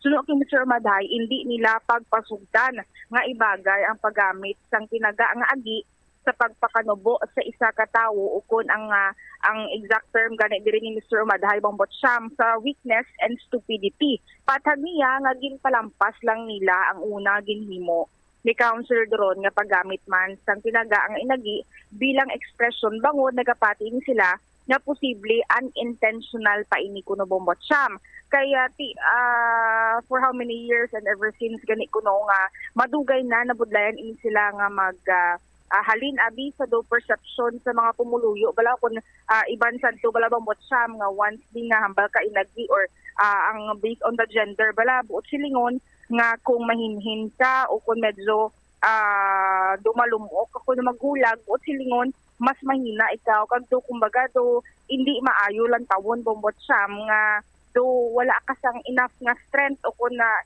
kusog nga ti isab tanan nga bagay bala Bombot Cham. Kagaging klaro man ni Mr. Madhay nga manindugan gid sila subong nga tion nga sala ang paggamit bilang asang tinaga abi nga inagi bilang expression o kun outburst of emotion Bombot Cham din kumpirma man sa natungdan nga sa tanan nga mga konsehal sa Iloilo City Council nagpabutyag ini sila sang mga suporta man nila para sa mga programa sang Office of the LGBT Affairs kag madumduman sang nagligad nga Pride Fiesta o kun Pride March.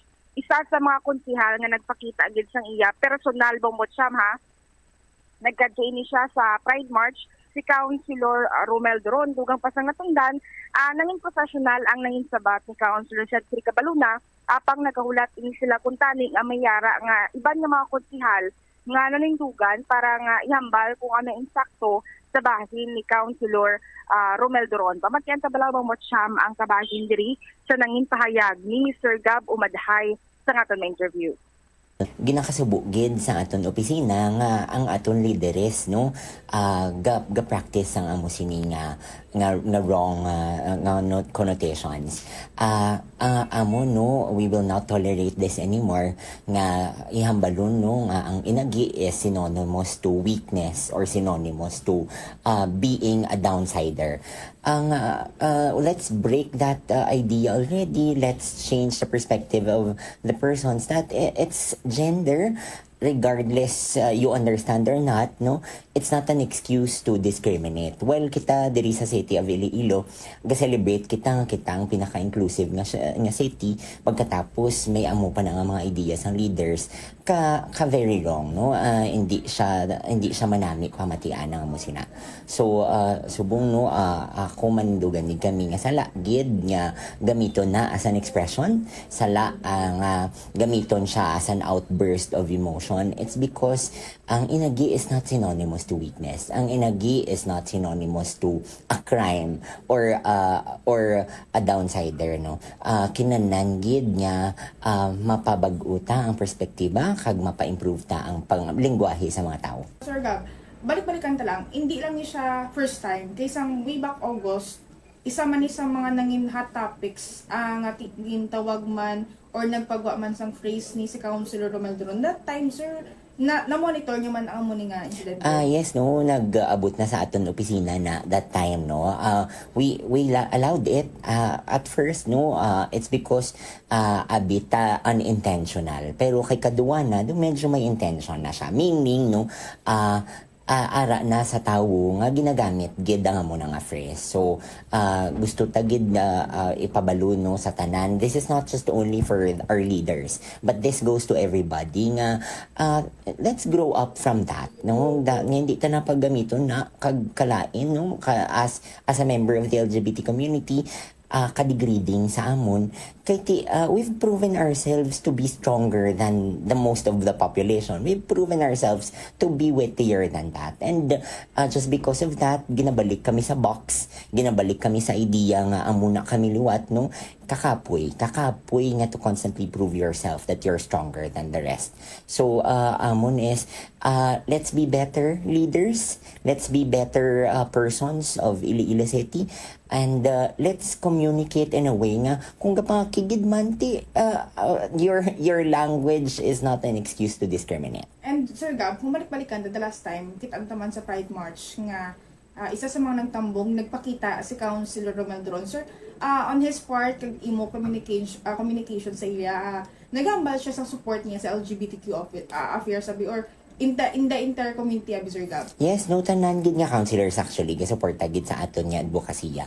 Napasalamat kami, no, kay wala man sang may nagkontra sa pag-create sa amon opisina, at the same time wala man ga kontra sa amon nga mga programa diri sa syudad.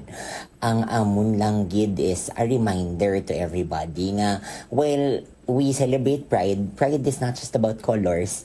Pride is about respecting individuality.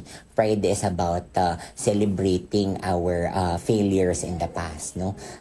Meaning ga-learn kita da. So kung ga-learn kita, dapat ga-better na kita. Hindi kita nga pabalik-balik lang. So again, there's no excuse for this behavior. It should be not tolerated, and it should be matuluan tagid sila dapat kung anong sakto. Sir Gab, anong mambal mo sa nang response ni Councilor Cabaluna? Very professional, no? Very professional ang response niya. Pero we wish tani it would be more correcting. It would be more correcting in a sense nga tani nanindugan man bisan sinulan da councilor naton. Hindi man pagamito na mo sina. Kay again, it's not paulit-ulit na ako pero it's not synonymous to weakness. It's not synonymous to stupidity.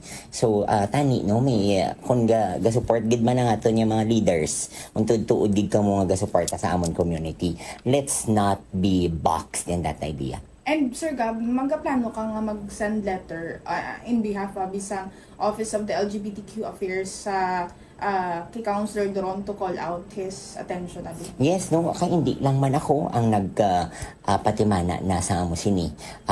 Kadamo sa aton nga mga leaders in the community that had showed intention already to call out that one. So in unity, no, in unity for the whole community of the Iloilo City in terms of the Iloilo LGBT network, we will be writing a letter to Councilor and allowing him also to explain kung ano ang nagtabo nga situation. We are opening our office to him and to his team, no, to clarify things, to clear the air, and at the same time to better their behavior next time. Bomot siyam na batian sa mga kabombo naton si Mr. Gapo Malhay, ang head ng Office of the LGBT Affairs sa Bakin sa Iloilo City. Kasi with this one, naghatag naman sang iabi nga sapat si Councilor Romel Duron into the Indri Bomot siyam. Ginpatag niya nga ang inagi nga term maging hambal niya ang rason dito, no, kay wala ini siya na namian sa tanapat ni Councilor Sergio Cabaluna. Kung sa mangkuta kung aabi nga inagigid ang sir bala Bomot siyam kasi hambal niya amo ni ang kinandan niya nga pinagakag pati ganito no bisan mga buskon to mga matsyon ako nga lawas is nga ginatawag naman na sa amo na nga bagay imbis gani ko pamuyayaw amo sina ang iya nga ginahimo nga ti pamaagi kag pamangkuta anong usilingon sang inagi sa iya bala nga pagka-interior iya nga rason nga ginagamit nga banya do binabayin ako no bala Bomot siyam kag sa ating pagpakigangot kay Councilor Romel Duron din na pathag or din kastarman niya nga sa may sesyon to bala nga adun grabe man to ang iya nga nanging reaksyon di Councilor sa Cabaluna bangod niya pamangkot niya ko ng konsihal ang sabat sa iya ni Councilor Cabaluna pamangkot man ko no bombot siyam kagati this one day hindi ko no anado lain bala kay naanad ko no siguro sa si Councilor Cabaluna sa media sa kuno nga siya ang ginapamangkot nga ako na siya ang napamangkot subong niya at Councilor ko na dapat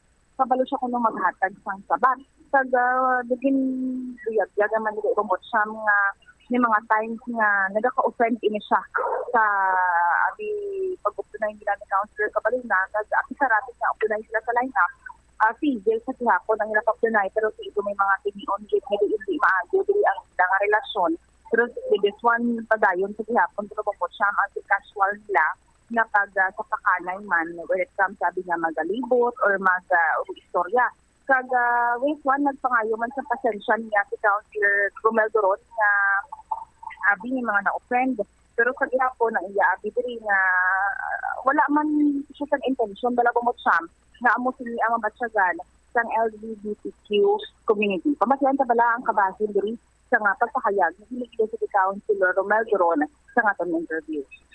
Well, ako palangga ko na ang mga LGBTQ, no? Kay kadamo sa mga friends ko na nga member na sila.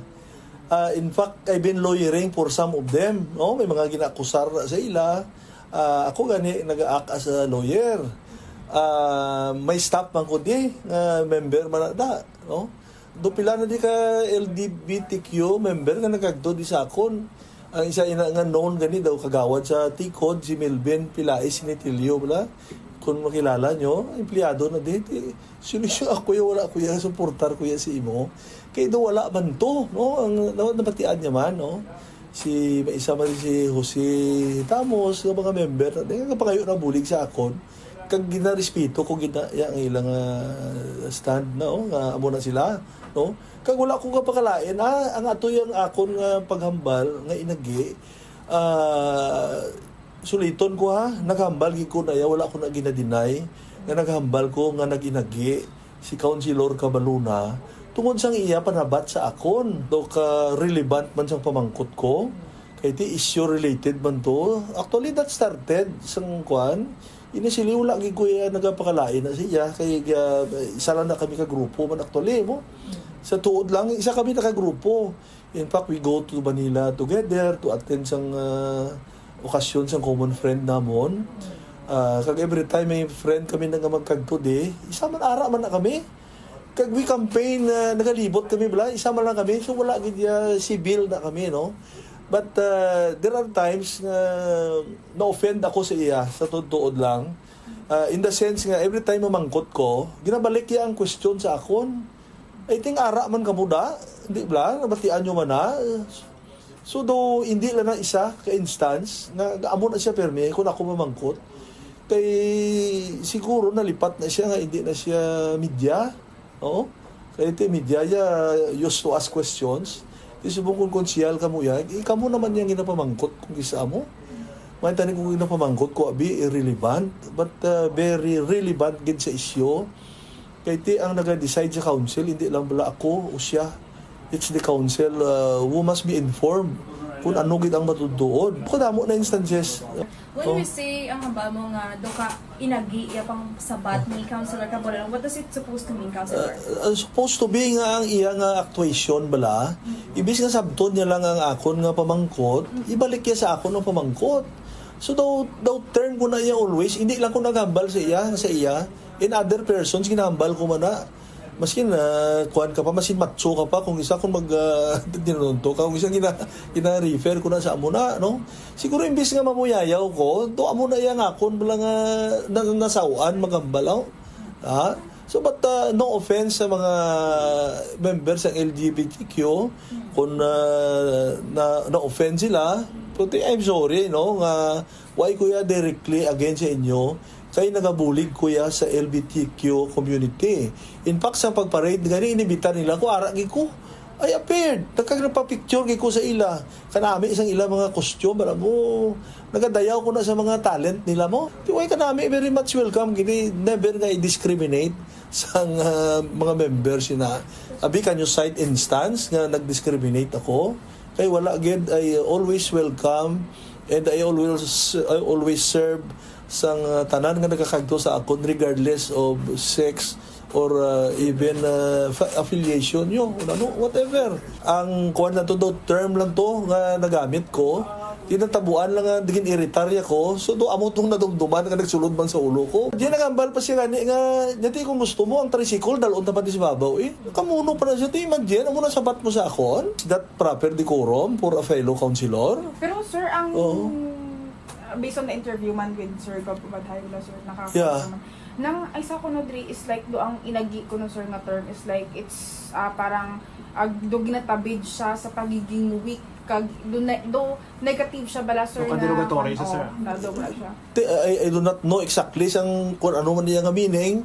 Basta ako as far as concerned, iyan na yan siguro interpretation, no? Pero sa mo sir ang kwan sang like on your own meaning kahit isa ang manambal sir do may language nga do kis ado. Dito binabayi May ko si agi di bla ko na magkwan di binabayi. Tuay mo ko magambal nga agi sa ya. Kag I respect sang ilang nga sex, wala agi ko ya nagakwan sila ya. Regardless kung anong imo nga kwan ti ilan na ya siguro feeling. But I feel nga wala ko ya gin offend sila, no? Amo na yang akon. Kung na-offend man kamo, pasensya gid, sorry gid, pero wala ko ya pakanubo or dimin sa mga amo na nga klase nga members, no? Kining to pinabayi bala nga style nga maamo ka na tapos boy mo sa akon ang pamangkot nga ako ang dapat mamangkot, dapat sabton mo ang pamangkot ko. Di nga hindi mo pagsabton kay Jel? Mama Cham na datian sa akong nato. Is Councilor Romel Dorona.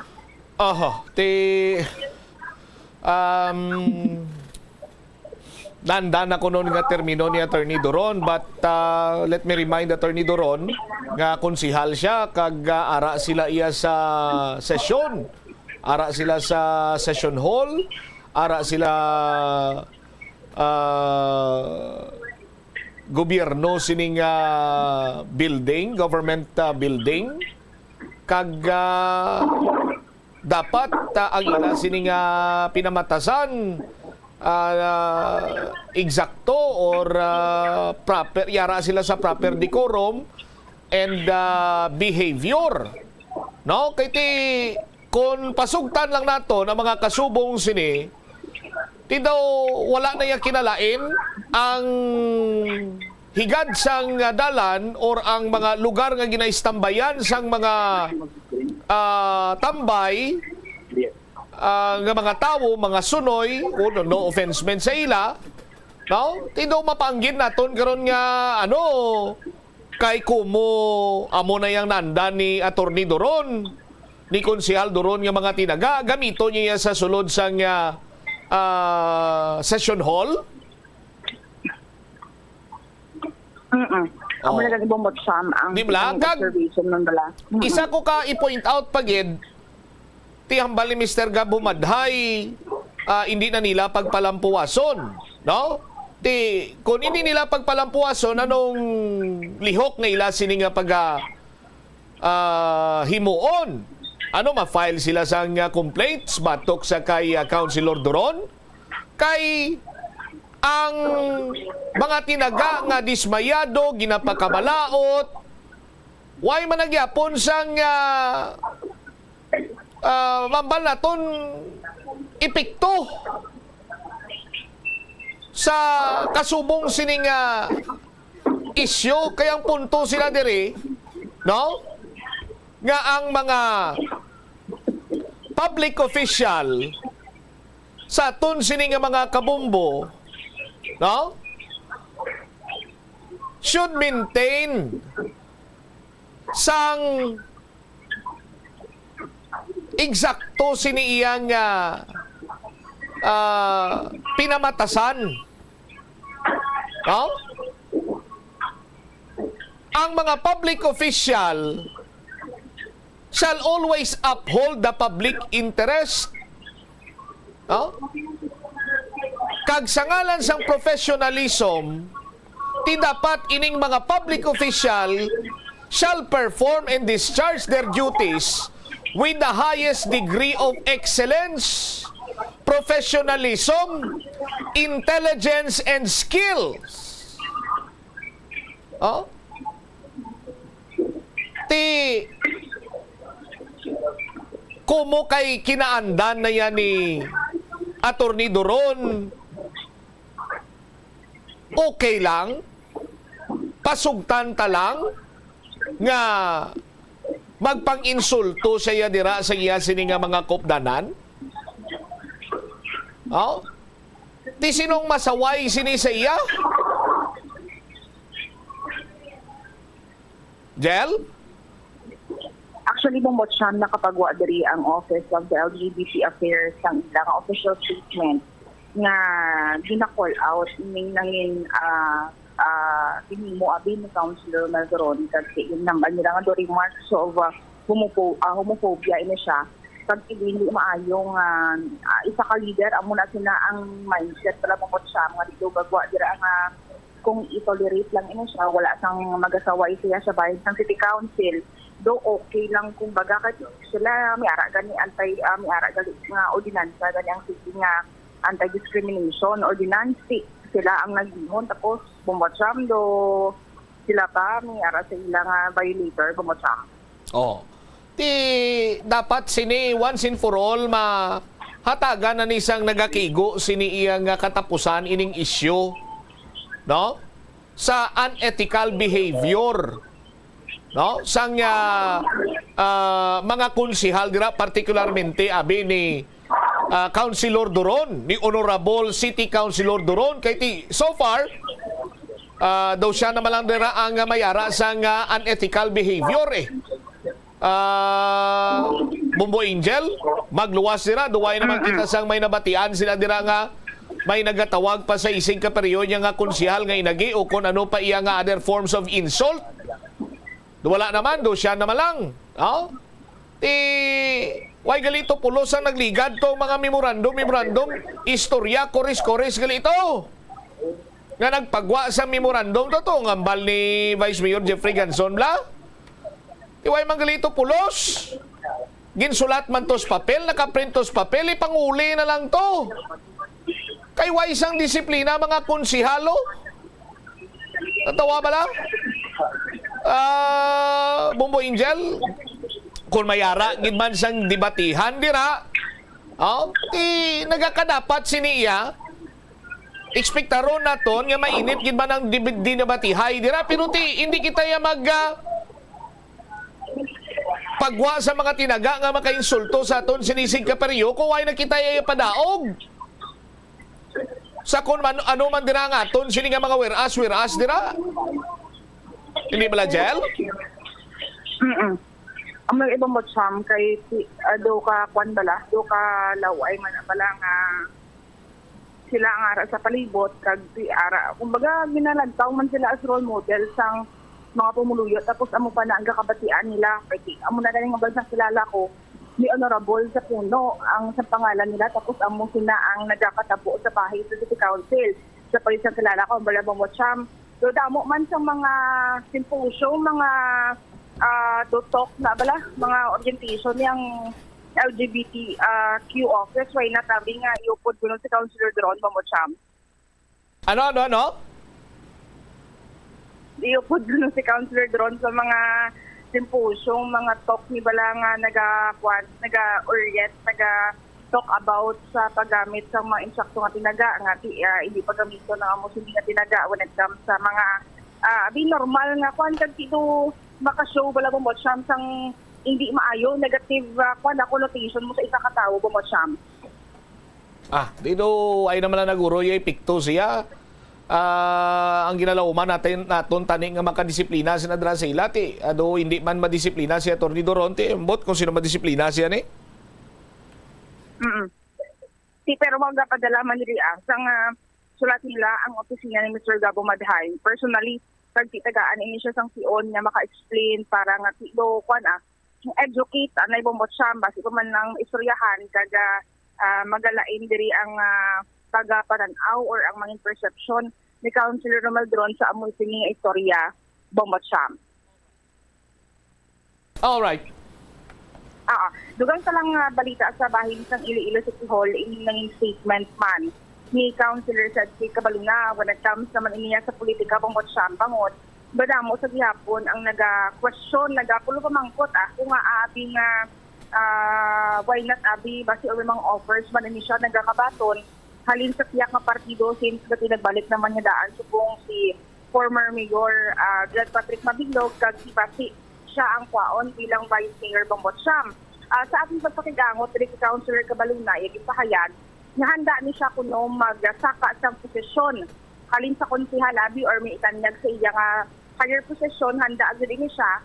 Kag problema lang Bongbong Cham, kag basta balang gusto sa mga pumuluyo, kag nakahanda na ini siya. So naki-councilor Cabaluna sa subong Bongbong Cham, do gagwa diri nga hindi pa ni siya kuno ready, rason nga sa gihapon magapabilin ini siya sa Team Uswag, pero sa paglantaw niya ever since kuno sa nag-eskwela ini siya, dako gid ang iya nga pagtaha pag so hard do ginalantaw at niya ining mga pamilya diri sa Iloilo City nga involvado sa politika. Rason nga ito madamo na ini siya sang istorya nga nabatian and subong kuno bilang konsehal do kibot man siya, may opportunity na ini siya nga makaupod ini sila sa mga meetings Bongbong Cham personally or indirect man abi nga mga sitwasyon. Duwang padri sa natunggan sa ginalantaw niya nga pag-recognize, pagkilala sa iya mga hinimuan ni ining mga istorya nga nagagawa sa social media nga basi magpadalagan ini siya. Kaya according to Councilor Cabaluna, basi nga bangod kay maayo ang iya performance, rason nga tiba si akitan nga do capable ini siya nga mag-ubra, tungod sang responsibilidad sang mataas abi nga posisyon Bongbong Cham. Batian ta bala ang kabahin diri sa nanging pahayag ni Iloilo City Councilor Sedfrey Cabaluna sa aton interview. When I was a young student leader in my university, ara na sila. The Treneses, the Mabilog, even the late Gonzales, Congressman Gonzales. Taran sila, ara sila na, so we look up to them. No? So una, bako gani, do layo ni sila sa akon. I'm witnessing to their leadership.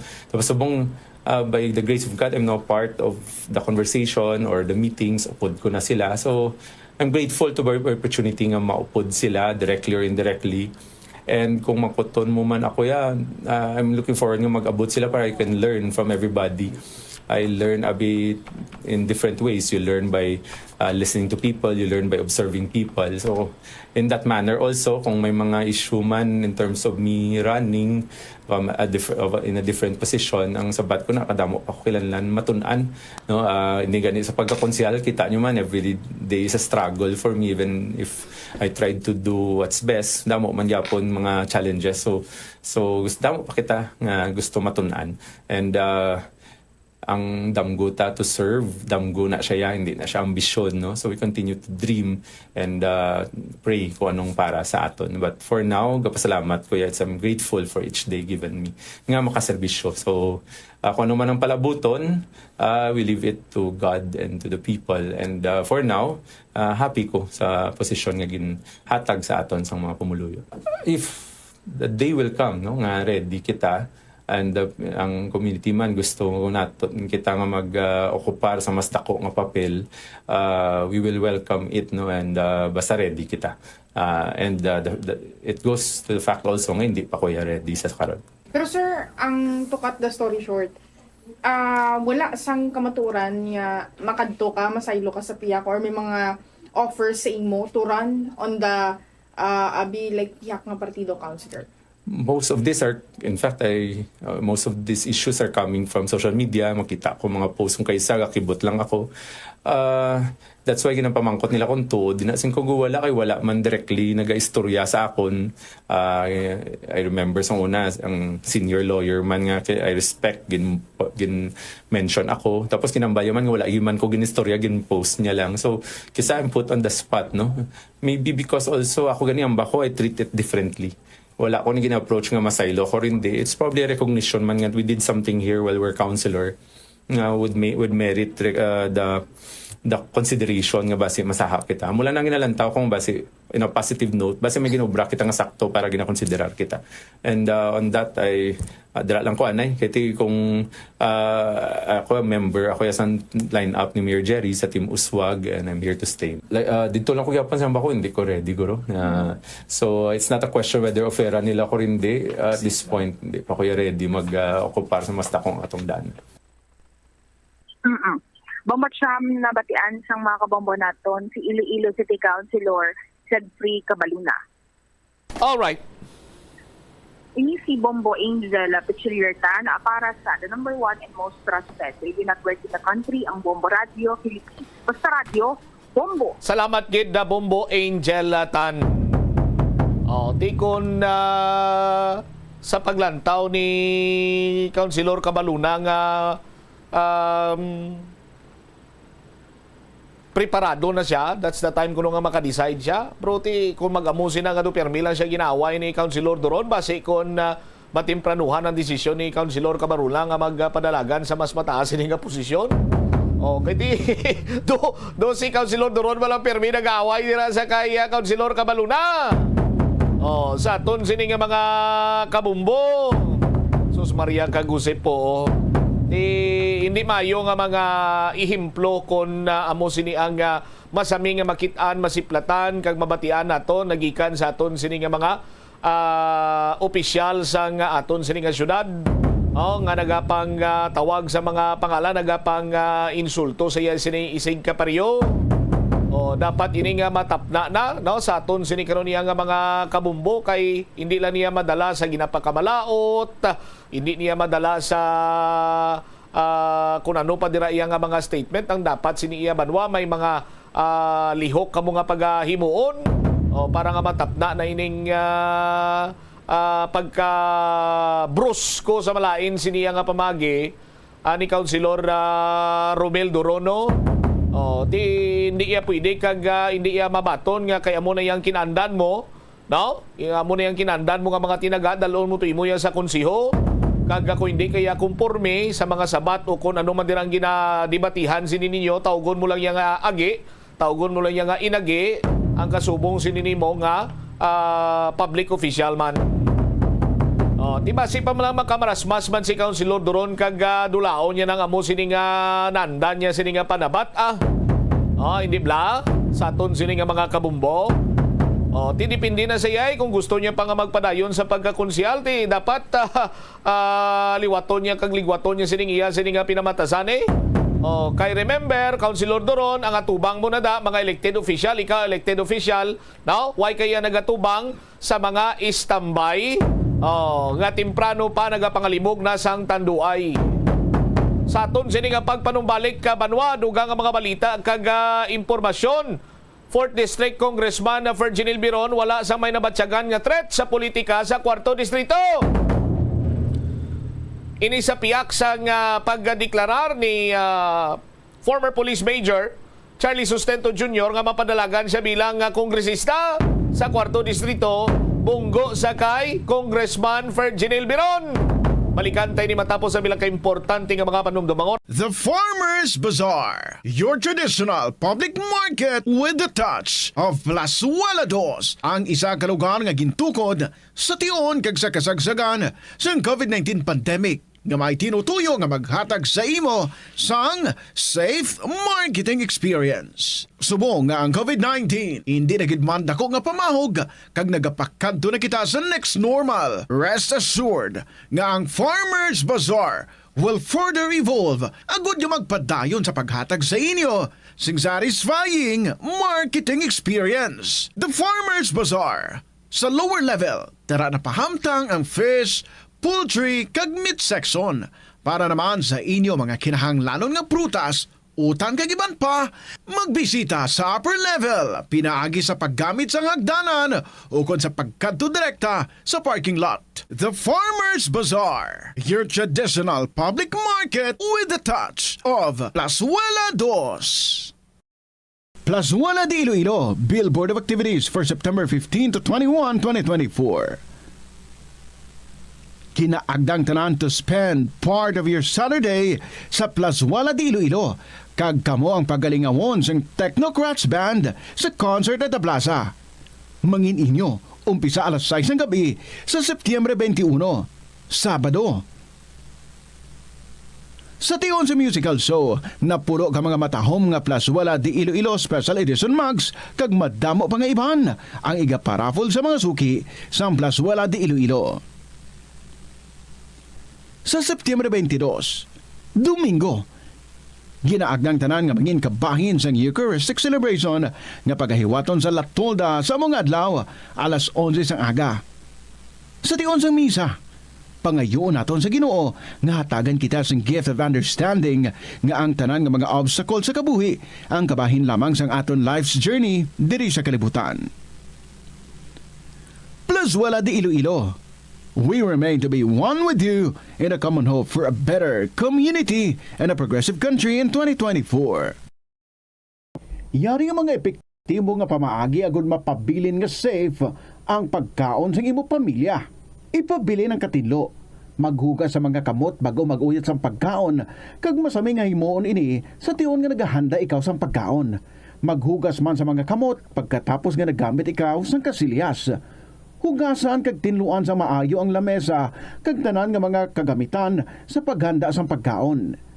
Siguraduhon man nga safe ang kusina kag pagkaon gikan sa mga insekto, mga peste kag iban pa nga mga sapat.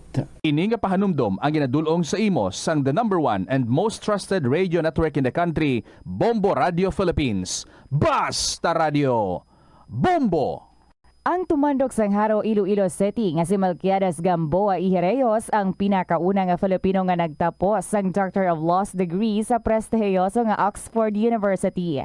Nagserbe man si Gamboa bilang Philippine Ambassador to India sa 1956 tubtob sang 1958, subong man sa United Nations kag sa Court of St. James.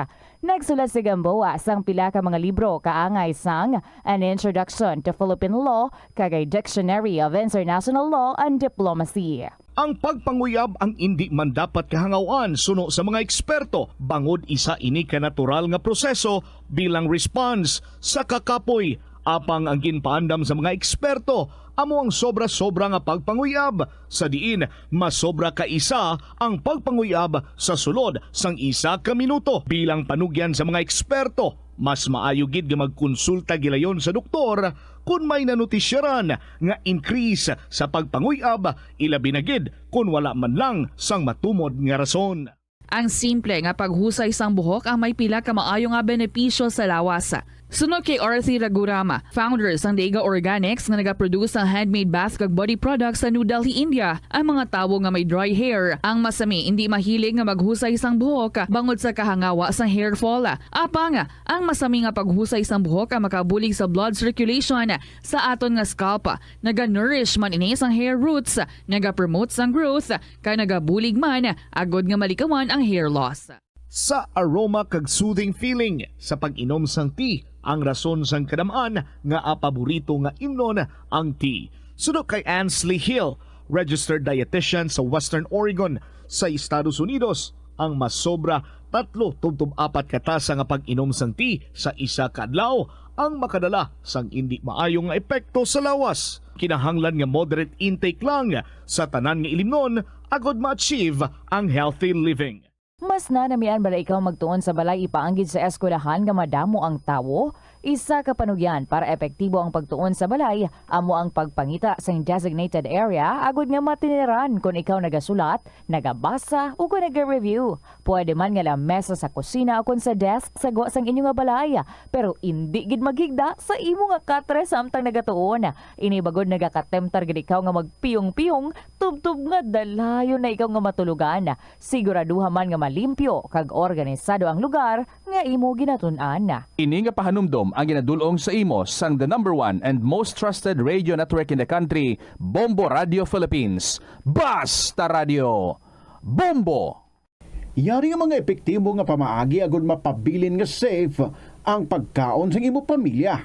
Lutoon sa maayong pagkaon, ilabi na ang karne, manok, itlog, kag mga seafoods.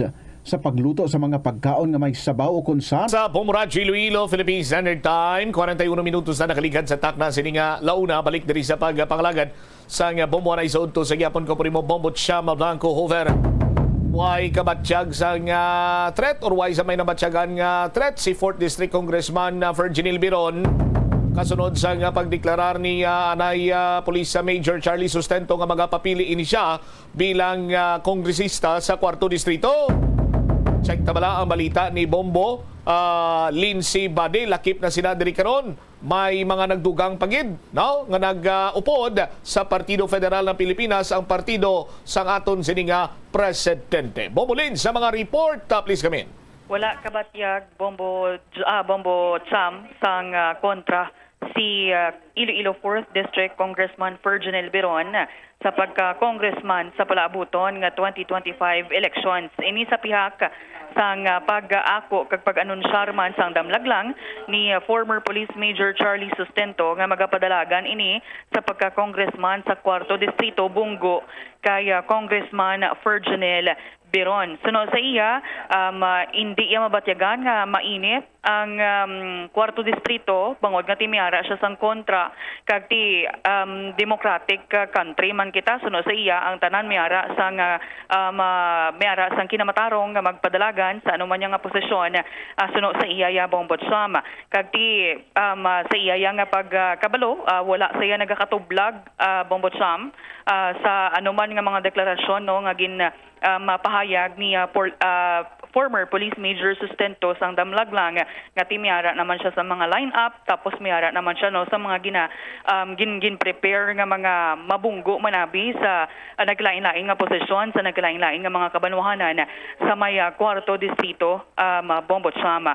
So wala iya diri ginadignify ang issue kay tisuno sa iya ang mga issues nga ginapagwa ni former Police Major Sustento, wala yasang kamatuoran kag lunsay kabutigan langgid lamang. Kay sa iya nga pagpati secured na ya Bombo Cham ang suporta sa mga pumuluyo sa 4th Distrito sa iya bilang congressman sa 4th District of Iloilo kag mangin ang mga leaderes nakaplastar naman niya Bombo Cham sa iya nga bahin. Confident man siya suno sa iya nga ara sa gihapon ang support sa mga pumuluyo, sa mga leaders kay nagabakas man gani kuno suno sa iya sa pagpasanyog sa 4th Distrito kag di siya nagabulig man sa pag-uplift sang ekonomiya sang 4th Distrito, especially no sa may syudad sang Pasig nga nagasanyog naman ang nasambit yang syudad Bombo Cham. Ang dari lang gid no ang iya dari nga kaptan lang gid lamang ang tiang masamiman nga ginahambal sa iya sa mga pumuluyo nga siya sa gyapon ang pagasuportahan bilang congressman sang 4th Distrito. Yari bala aton pamatian ang nangin pahayag ni Iloilo 4th District Congressman Virginil Biron. To join the democratic process. I do not know kung mainit siya, kaya daw wala man ako kamatsyag may kontra kita. Well, as far as the political atmosphere subong sa probinsya, sa distrito, daw wala man kita gakatublag. Ito mga binuting na tanan. Balanta man. Yes. Wala naman na ginadignify ang mga issue nga including mga issue sa Dumangas. We simply ignore them. Kaya secured man kita sa suporta sa aton mga lideres kag mga pumuluyo sa 4th District. So I think we just have to be very confident ng aton suporta ara gihapon sa aton mga lideres nga bakas gid pasanyog sa aton distrito, including the economic upliftment of all our towns and the city of Pasig. Diri sa syudad sa Pasig, binuligay kita upod ni Mayor Stephen and Yusek Gesture. Siguro ang aton nga mga pumuluyo nakaintindi man nina sa aton nga paghimakas to make life better for everyone in the 4th District. Cham ang nangin pahayag ni Iloilo 4th District Congressman Virginil Biron. So sigurado na kulang na lang yung tawgon ni 4th District Congressman Virginil Biron nga nuisance. Si former Police Major Charlie Sustento kagwaya man kuno gani ginahatagan sa tigo sa nga pagtamod kung ano mga issue dira kay lunsay kabutigan ini kuno, pero si former Police Major Charlie Sustento may mga lihok naman nga ginpanghimo katulad sa nga pag-file sa mga complaints sa Office of the Ombudsman kag last time to naghambal siya nga tagsa sini ka mga banwa may mga kopdanan siya nga mga papili. Dibot silingon may mga supporters man na Bombo Lindsay, pero duwaya nagakalingkang no, duwala gani iya sang ringkol sang guya sumong ni Nunoy Doc. Oo, amo gani Bombo Cham, do hindi mo gid kitaan sa iyang kung nakulbaan siya. Kay halina gani mismo sa baya nga wala saya na tublag. Bombo Cham, bisan pa nga nag-declare na iya temprano pa lang nga mapadlaga no si former Police Major Charlie Sustento bilang congressman sa 4th Distrito, Bombo Cham. Ang tanan ko nung gin pang buyagyag niya nga mga issues, hindi naman kuno sa lapako na gina-ignore yan na lang na kuno kay tibalaan niya man kag balaan man sa mga opisyales ang tagsa ka mga kabanwahanan sa 4th Distrito ngati lunsay kabutigan lang gid kag wala sang kamatuoran ngati sila sa mga local government units nakahibalo kung anong pagpamalakad sa ila tagsa ka mga banwa, Bombo Cham. All right. Dugang ko na lang nga balita, Bombo Cham, no, sa bahin naman niya sang Iloilo Provincial Government kay Iloilo Governor Arthur Defensor Jr. kay sunod diri sa iya may ara pa may nag-signify pa, Bombo Cham, nga magaupod sa Partido Federal ng Pilipinas kung sa diin ang aton nga gobernador si Iloilo Governor Arthur Defensor Jr. amo ang regional chair sang partido kagamo man ang Vice President for the Visayas ang Partido Federal ng Pilipinas. So may ara pa sa mga incumbent nga mga officials nga possible nga magaupod sa iya, ginaangan-angan lang kung saan ni Bombo Cham no ang take oath ang ining mga bag-o nga mga maupod sa Partido Federal na Pilipinas. Ang importante kay Governor Defensor nga organisado na ang Partido Federal na Pilipinas, especially ang mga nakasumpa na sa probinsya sa Iloilo, ang mga mayors, ang mga councilors, ang mga sangguniang bayan members nga mga kaalyado man kag timiara pa sila actually sa mga series of meetings kay Governor Toto nga antes ang filing ng Certificate of Candidacy kay istoryahan pa ang preparation nila for the filing of Certificate of Candidacy and also sa mga alliances man sa Partido Federal ng Pilipinas diri sa may probinsya sa Iloilo, Bombo Cham. Sa pamangkot kay possible nga may ara sa mga kandidato sang alliances and also sa Partido Federal na Pilipinas nga magabungguanay Bombo Cham sa isa ka posisyon kay Governor Toto istoryahan anay ina kung ano ang mangin plastada, kung ano ang guidance nga magahalin sa Partido Federal na Pilipinas kaupod man ang mga kaalyado nila or mga alliance nga mga partido, Bombo Cham. So ilauman sa iya nga mag-grow pagid or magadamo pagid ang grupo or members sang Partido Federal na Pilipinas, especially sa probinsya sang Iloilo. Yari bala ang nangin pahayag ni Iloilo Governor Arthur Defensor Jr. Yes, we are organized kay bisan sa Subong as we speak, no? Damo kita kaupod sa probinsya sang Iloilo. May mga mayors na kita, may mga konsehal na kita, may mga kaalyado kita, may iban pa kita nga functionaries nga upod dira, no? Nga bisan hindi mo sila makita sa politika, muna sila ang mapag-uun naton nga nakaupod nga nagatrabaho, no? Para sa partido. Okay. What about sa mga alliances, Balagov? Like for example, kung may ara sang kamo kang kandidato sa PFP and other alliance ng PFP na magbungguanay, anong matabo ni Govman? May mga meeting pa ina. So, bisa subong before the filing, kag i-plaster na sang partido upod sa atong kaalyada. O ano ating guidance dira on how we do it treat that. So that will develop in the next few weeks.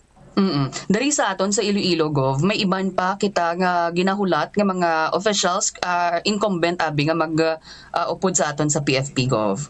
Pwede pa ina, no, kay depende na kung anong ang pagplastar sang pagpadalaga naton na aton nga mga kandidato. We expect, no? We are, sa subong damo na nag-signify sa aton, and we expect that the party will grow. It will grow between now and the filing of the COC. Nabatian, Bombo Cham, si Iloilo Governor Arthur Defensor Jr. Alright, why man ka mention si Gov kung pila pang nagdugang, basta may mga nag-upod pa gid? Oo, why lang anay ko no Bombo Cham. Basta mayara sang luyag nga mag-upod sa Partido Federal ng Pilipinas, and ang date or pensa kung saan sila magasumpa, wifi na Bombo Cham. Diri na sa probinsya sa Iloilo, Bumulens? Yes, dari sa Iloilo province, pero probably may ara pagidi sa iban nga mga iban nga mga lugar diri sa aton sa rehiyon sa East, Bombo Cham, bangod nga ti siya man ang nagatindog as chairman sang Partido Federal ng Pilipinas diri sa aton sa Region 6. Regional chairman siya? Regional chairman, and also Vice President for the Visayas, Bombo Cham. Vice President for the Visayas pa ba? Berte man nga ginauyatan nga linigob. Okay. Madog! Madog! Madog! Ang magani dako na ang dako ng sakop sang iyaya nga mangin katungdanan as Vice President for the Visayas ang Partido Federal ng Pilipinas, kay ang PFP to last time sa pagpahayag ni President Ferdinand Bongbong Marcos Jr. Do dako gid kunong i-release nga campaign funds para nga makakuha man sila sang allies. Dako nga i-raise ang campaign fund? Wow! No gani upod ni Gubtong nagasinggit-singgit nga Manog! Manog! Si Mayor Jerry Treñas. Si Mayor Jerry Treñas. Pruti si Gobia, Regional Chairman, kag Vice President for Visayas, no? Western Visayas. Oo, under gid siya sa ang partido gid sang administrasyon ni President Marcos.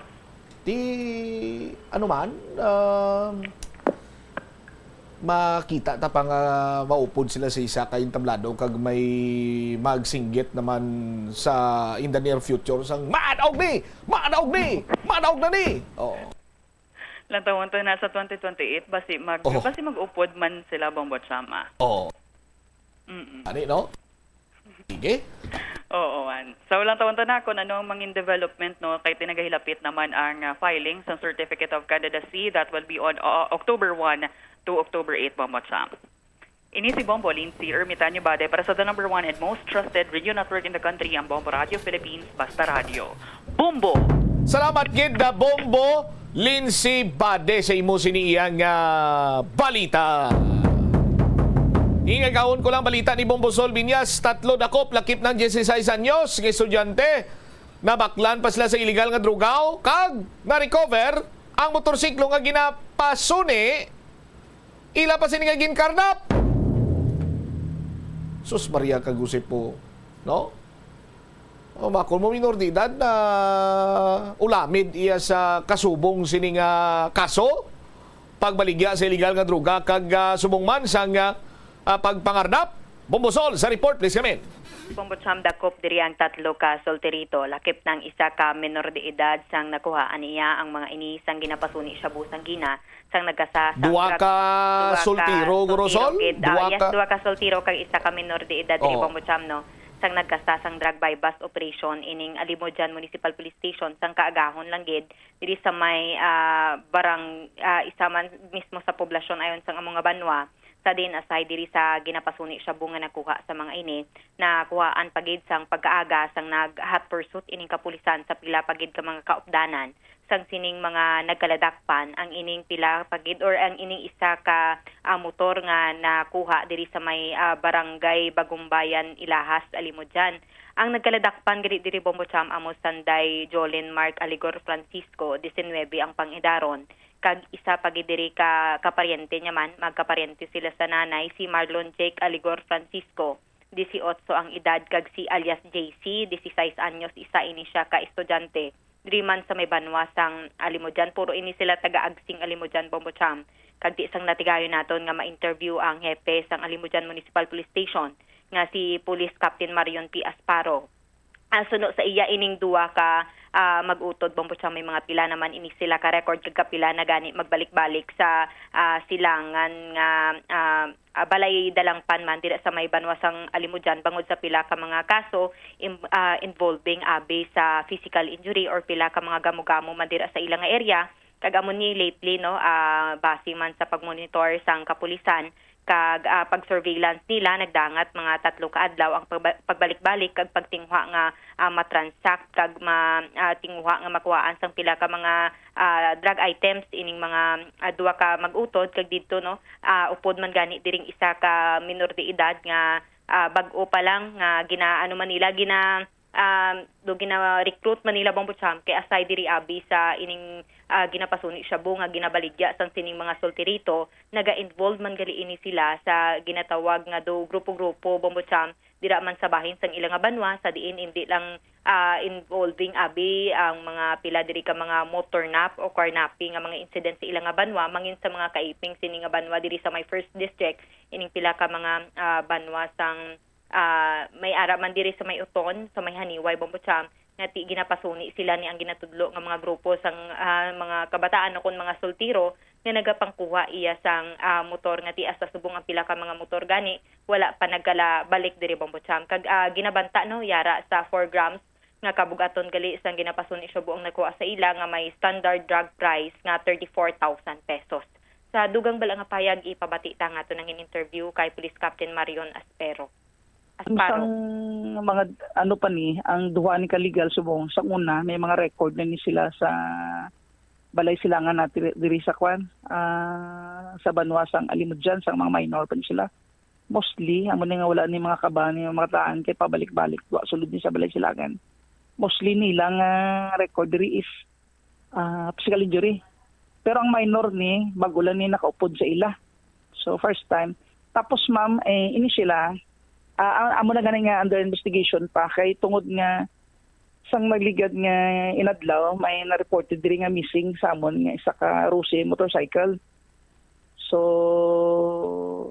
sa pag namon na-recover ni sa upod nila nga pagkandak nimo sang sang bypass may nakapalagyo yung upod nila pero ni siya daw na-recover dito ang motor nga Rusi which is pagkagas yung aga yan na defy na sang tagiya sa motor nga amo ning motor niya nga Rusi na dula sang biligan nga adlaw kag based man sa topical interrogation namon amo na recover namon ang motor upod sang barangay official dito sa barangay Agsing kag Chiptanod so amo na siya nga nalink kuha naton nga sila man ni ang suspect sa pagdula sang motor diri sa banwa sang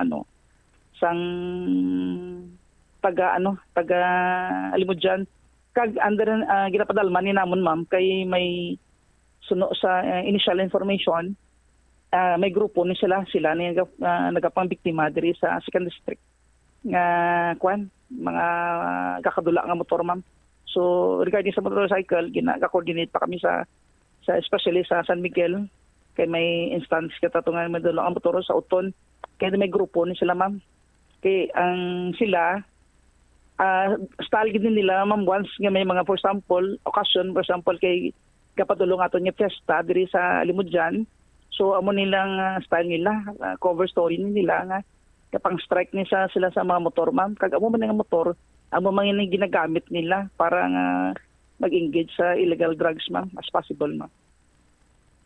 Nabatian diri ang kabahin sang ato nang interview Bombocham kay Police Captain Marion Asparo kag ginahulat-ulat na lang ang resulta man sang drug test sang ining mga persona kag at the same time pila pagid ka mga ginapang-asikaso man nga papeles para mapasakaan sang kaso ining 2 ka mga solterito samtang ining minor de edad yara subong sa silangan nga facility diri Bombocham sa banwa sang Alimujan.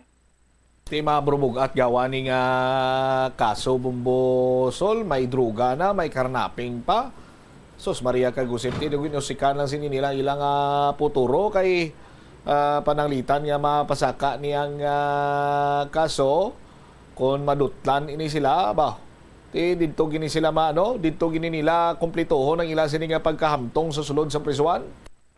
Roger on that Bombocham. All right. Ini si Bombo Marisol Piñas para sa the number 1 and most trusted radio network in the country, ang Bombo Radio Philippines. Basta radyo, Bombo. Salamat kid na Bombo Marisol Piñas ko nang iban sini iyang mga individual ang nagapangita sang pamaagi, may mga side hustle nga magdronegosyo dira abi, no? Baligya sang mga thrift nga mga produkto katulad sang t-shirt, no, mga sapatos, sneakers, kalo, no, kag iban pa nga mga medyos posibles para makadawa-dawa sila bligya sila illegal nga droga, pangawat sila motor, no?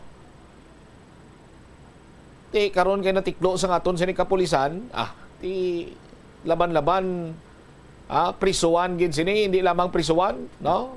Guba na sining ila siniyang puturo. Pero pwede pa man ini sila nga magbago no? Kag dapat mga kasubong sini di ba pagpamarisan sang iban dira nga nagatuyo pa nga maghimo man niya sang krimen kag gaway sang kapuslanan nga makatuga gid lamang sang pagkapurnada sang inyo sini nga puturo. Damo pa kita sang iban sini nga mga balita o galing kay Wai nagikita sang Chimpo diri, standby na kamo sa kapon lamang program, kaupo naman sa kay Tita Regine. Iban nga mga balita kang impormasyon tungyan ta sa iban sini News and Public Affairs program diri sa Bombo Radio Iloilo. Ini si Bombo Chama Blanco vergabilin sa imo sa manay nga hapon. May God bless us all. Para sa the number one most trusted radio network in the country, ang Bombo Radio Philippines. Basta Radio Bombo. Impormasyon nga nagapatalang ukon sala. Una, i-check gid ang source kung sa diin inihalin. Kung ang impormasyon halin sa reputable news outlet, makit-an ini sa ilang website. Ikaduha, i-check ang petsa sang gin-publish ang impormasyon o kung ang article. Ikatatlo, i-check ang detalye sang impormasyon. Basta hagid ang bugos nga istorya bangod posible nga ang detalye ang malayo katama sa nakabutang sa headlines. Mag-fact check. Kon kaisa, bangod sa imong nga kaakig, stress kag disappointment sa kabuhi, nagadesisyon kamo nga wala ninyo ginapalibugan kag ginapadalman. Gani likawi nga maghimo sang desisyon kon ikaw ang akig. Hatagi sang oras ang imong nga kaugalingon, bangod ang imong nga first idea ang hindi mo man kon kaisa makabig nga best idea. Makabulig man nga magpangayo sang perspektibo sa ibang nga tawo, ilabi na kon siya ang nagapangatubang man sang kaangay nga sitwasyon sa ilang nga kabuhi. Kun ang desisyon nga imo ginhimo ang wala nangin madalagon, hindi napagbasulon ang kaugalingon. Ang pinakaunang international bank sa luwasang Manila ginbuksan sa Iloilo sadtong 1883. Ini amo ang Hong Kong and Shanghai Banking Corporation o kun HSBC. Tuig 1875 sang una nagbukas ang branch sa bangko sa Binondo, Manila. Kag April 2, 1883 sang nabuksan ang una nga sangay sini sa Iloilo. Una nga nagtanyag ang bangko sa mga financial services nga nagpasanyog pa sa industriya sang kalamay sa pungsod. Kag sang ulihin nagfinance man ini sa pagtukod sa mga railways. Naghatag man ini sang ayuda sa mga negosyante nga Ilonggo nga sulod sa import kag export industry. Agud makalikaw sa food poisoning o kung paglain sang tiyan, sundo ng ining mga pahanumdom sa pagpreparar sa mga pagkaon kag ilimnon. Manghugas ang kamot kag ipabili ng katinlo antes kag pagkatapos ang paghimos. Kung nagamasakit, likawan ang pagpreparar sang pagkaon para sa iban. Siguraduhon nga naluto sang husto ang pagkaon. Kung mahimo, kauno ng pagkaon samtang mainit pa. Siguraduhon ang katinlo sang pagkaon agod ang serebrasyon mangin mas malipayon.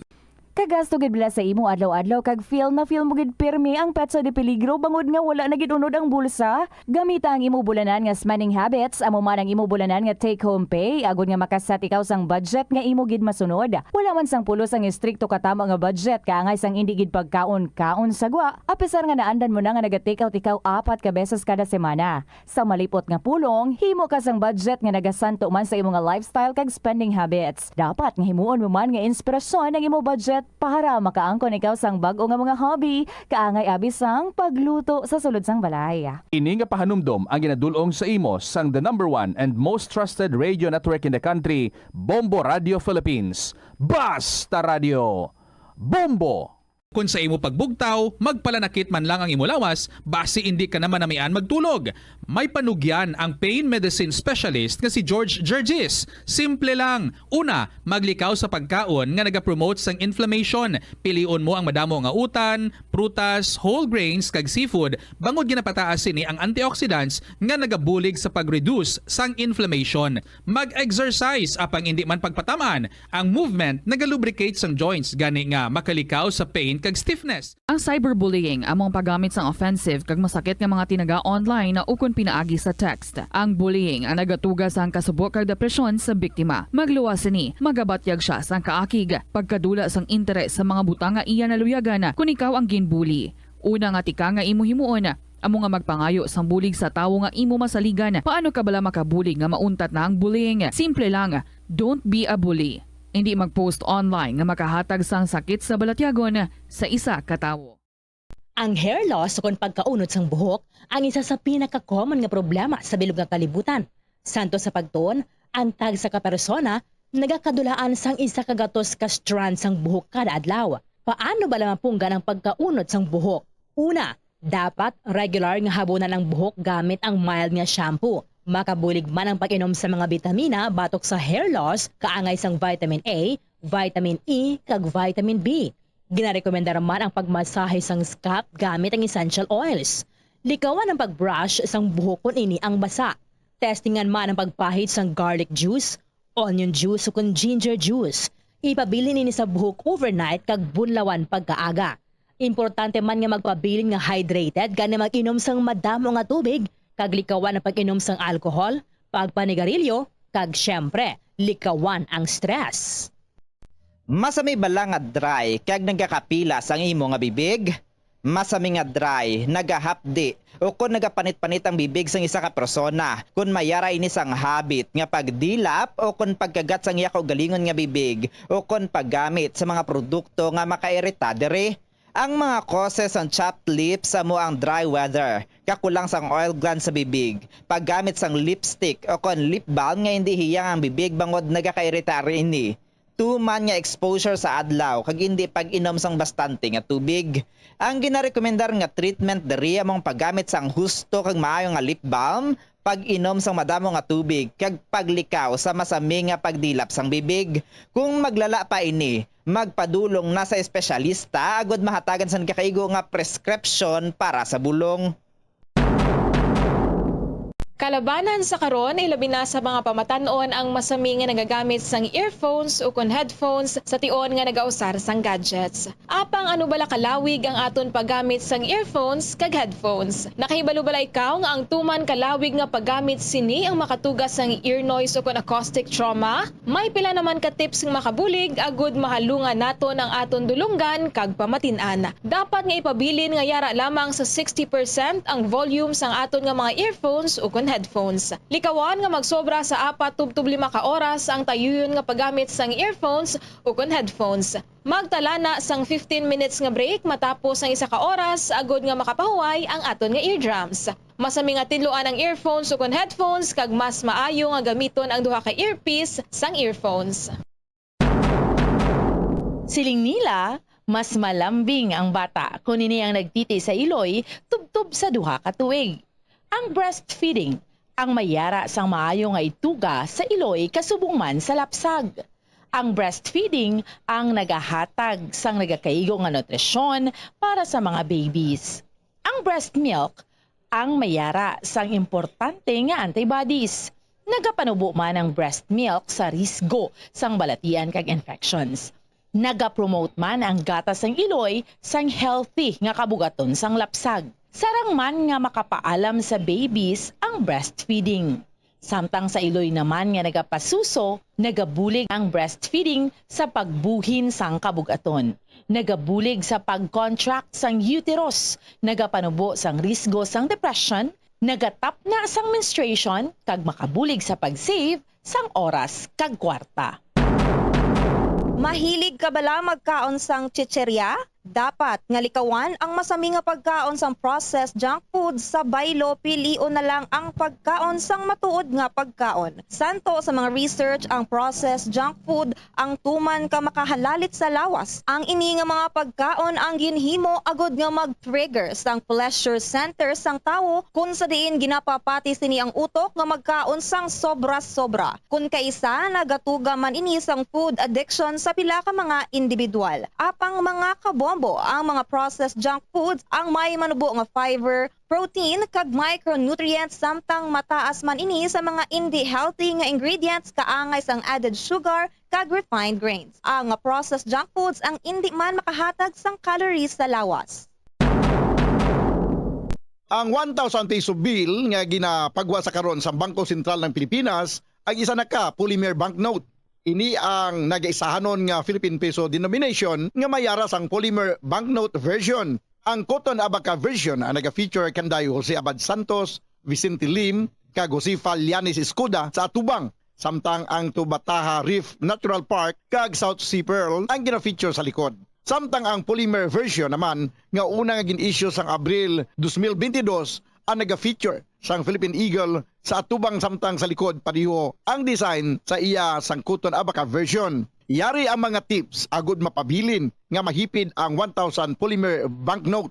Hindi pagsulatan, hindi pagpiluon, hindi pagguntingon, hindi pag-staple, hindi paggamitan sang rubber band, hindi pagsunugon o kon ipalapit sa kalayo. Hindi pagplansahon bangon ini ang... Ito ang Bombo Radio Philippines. Fully digitalized. Numero 1 sa balita, komentaryo, drama at serbisyo publiko. Bombo Radio Philippines. Bombo Radio Philippines. Ang inyong #1 at most trusted radio network in the country. Basta Radio Bombo! Good afternoon! Maayong hapon gid sa inyo tanan mga kabombo. Happy Saturday, oy weekend! Looking forward ang tanan para sa sininga weekend. Kung sa diin naman na kita sini makalabot or ano nga mga ganap ang aton nga mga ginaplanuhan nga hibuon. Anyway, this is Tita Regine. First stop, KLP. And salamat gid for being there mga kabombo. Hello sa tanan naton dira nga mga KLP lovers and especially sa aton diri nga mga letter senders for this week. Alert ka mo da because isa na naman sa inyo ang aton nga mga winner for today. And speaking of our winner, daw may gamay nga confusion, no? Mugina ako daw sounding like ang mga code names na ginagamit diri. Anyway, supposedly today maga-interview kita kay AJ Sangimaras nga isa ka lady. Amo ina siya, no? Ang ato nga supposedly mangin interviewee gin call out nato ng iyang attention for mga 3 times diri sa pag-aton nga pagdulong sang programa since Monday until yesterday. But sad to say, wala gid siya naka-reply sa aton. So may email ad siya, kay gin-email niya iyang story. Nag-email man ako sa iya, but before I left home, kay inasang aga, do wala man siya naka-reply. May nag-abot diriya, lalaki siya, si EG siya. So sad to say, no? Siguro na-mishear niya lang. Kaya according sa iya, last month pa man to siya gani nakapadala sa iya nga letter, yung basa naton. So, corrected man nga ti hindi siya because AJ ang aton nga winner nga last week siya nga nagpadala sa iya nga story. So that's why, no, nga siyang aton nga winner. Anyway, hulat-hulaton tain, no, we'll be giving AJ siguro mga until 2:30 para nga makalabot diri siya, maybe until 2:40. Pwede pa, no? Kasi kung naghihingagaw kay ti didto pa sa Guimaras sa Mahalin. Anyway, AJ, I hope you can really make it. Sayang man ang imong 1,000 pesos nga cash. Okay? Mga kabombo, welcome na diri sa Kahapon Lamang program. Of course, kaupo din niyo si Tita Regine. Beautiful Saturday, it's the 21st of September. Check ta ang ato nga Christmas countdown. Christmas is a time for sharing, giving gifts for everyone. What matters now is this Christmas we share the love.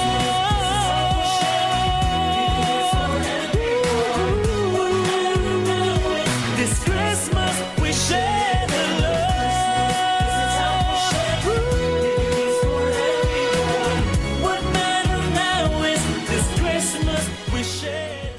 Well, everyday nga nag-countdown kita diri, nagahilapit naman ang Pasko. 95 days before Christmas. Pwede pa. Save pag may time.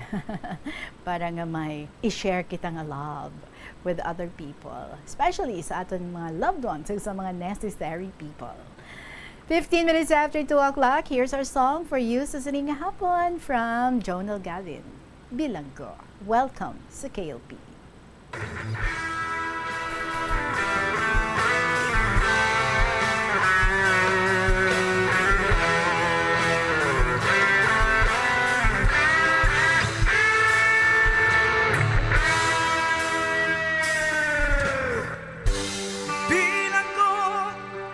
Sa dagat na apoy, di makahinga sa init na dumadaloy.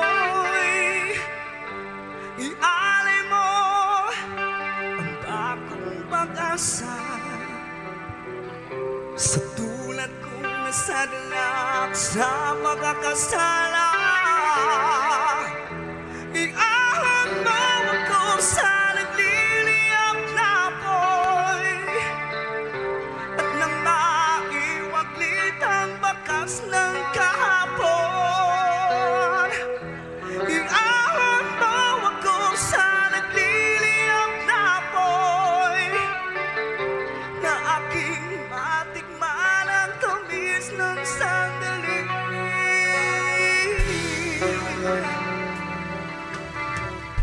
Litong-lito sa nakakabingingay, di makatawid sa malawak na lakusan. Ialay mo ang bagong pag-asa sa tulad kong nasadlak sa pagkakasala.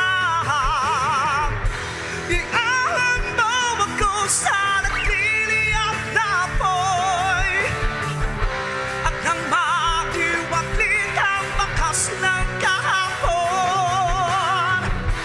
Iahon mo ako sa nagliliyap na apoy na aking matikman ang tamis ng sandali. Di ko man tanaw ang liwanag, ngunit nananalig na magsan ang umaga.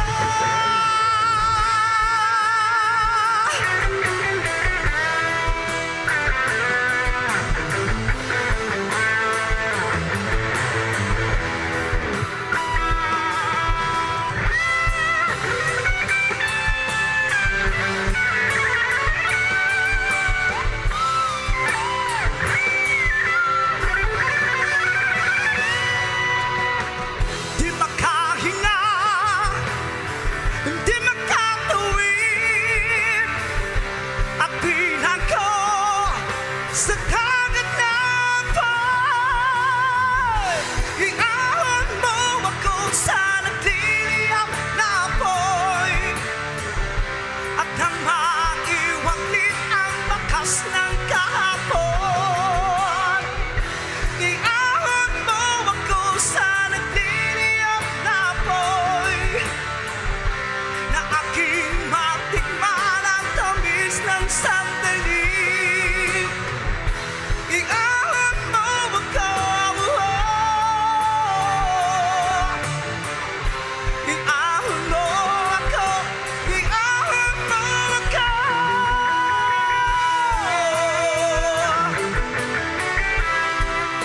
Iahon mo ako, iahon mo ako. Yes, iahon mo ako. Ahon from where? Ahon sa kautangan, ahon sa bilangguan, ahon sa pagkalubong sa kung something, kung ano-ano dira. Anyway, one thing is for sure, that song is really very nice. Bilanggo from Jonel Gavin. It is now 20 minutes after 2 o'clock, mga kabombo. And since wala pa min diri, no show pa man ang aton nga winner. Pero, wagid sa nga problema. No worries, because we have our lineup of stories nga igahatag sa inyo. So, istorya kita, ha? Stories kita for today, in lieu sang aton nga pag-interview sa aton nga winner, kaya wala pa man diri siya. So, may-ari naman, another story para sa aton, sa senior citizen of 3rd District. My ever dearest, Tita Regine.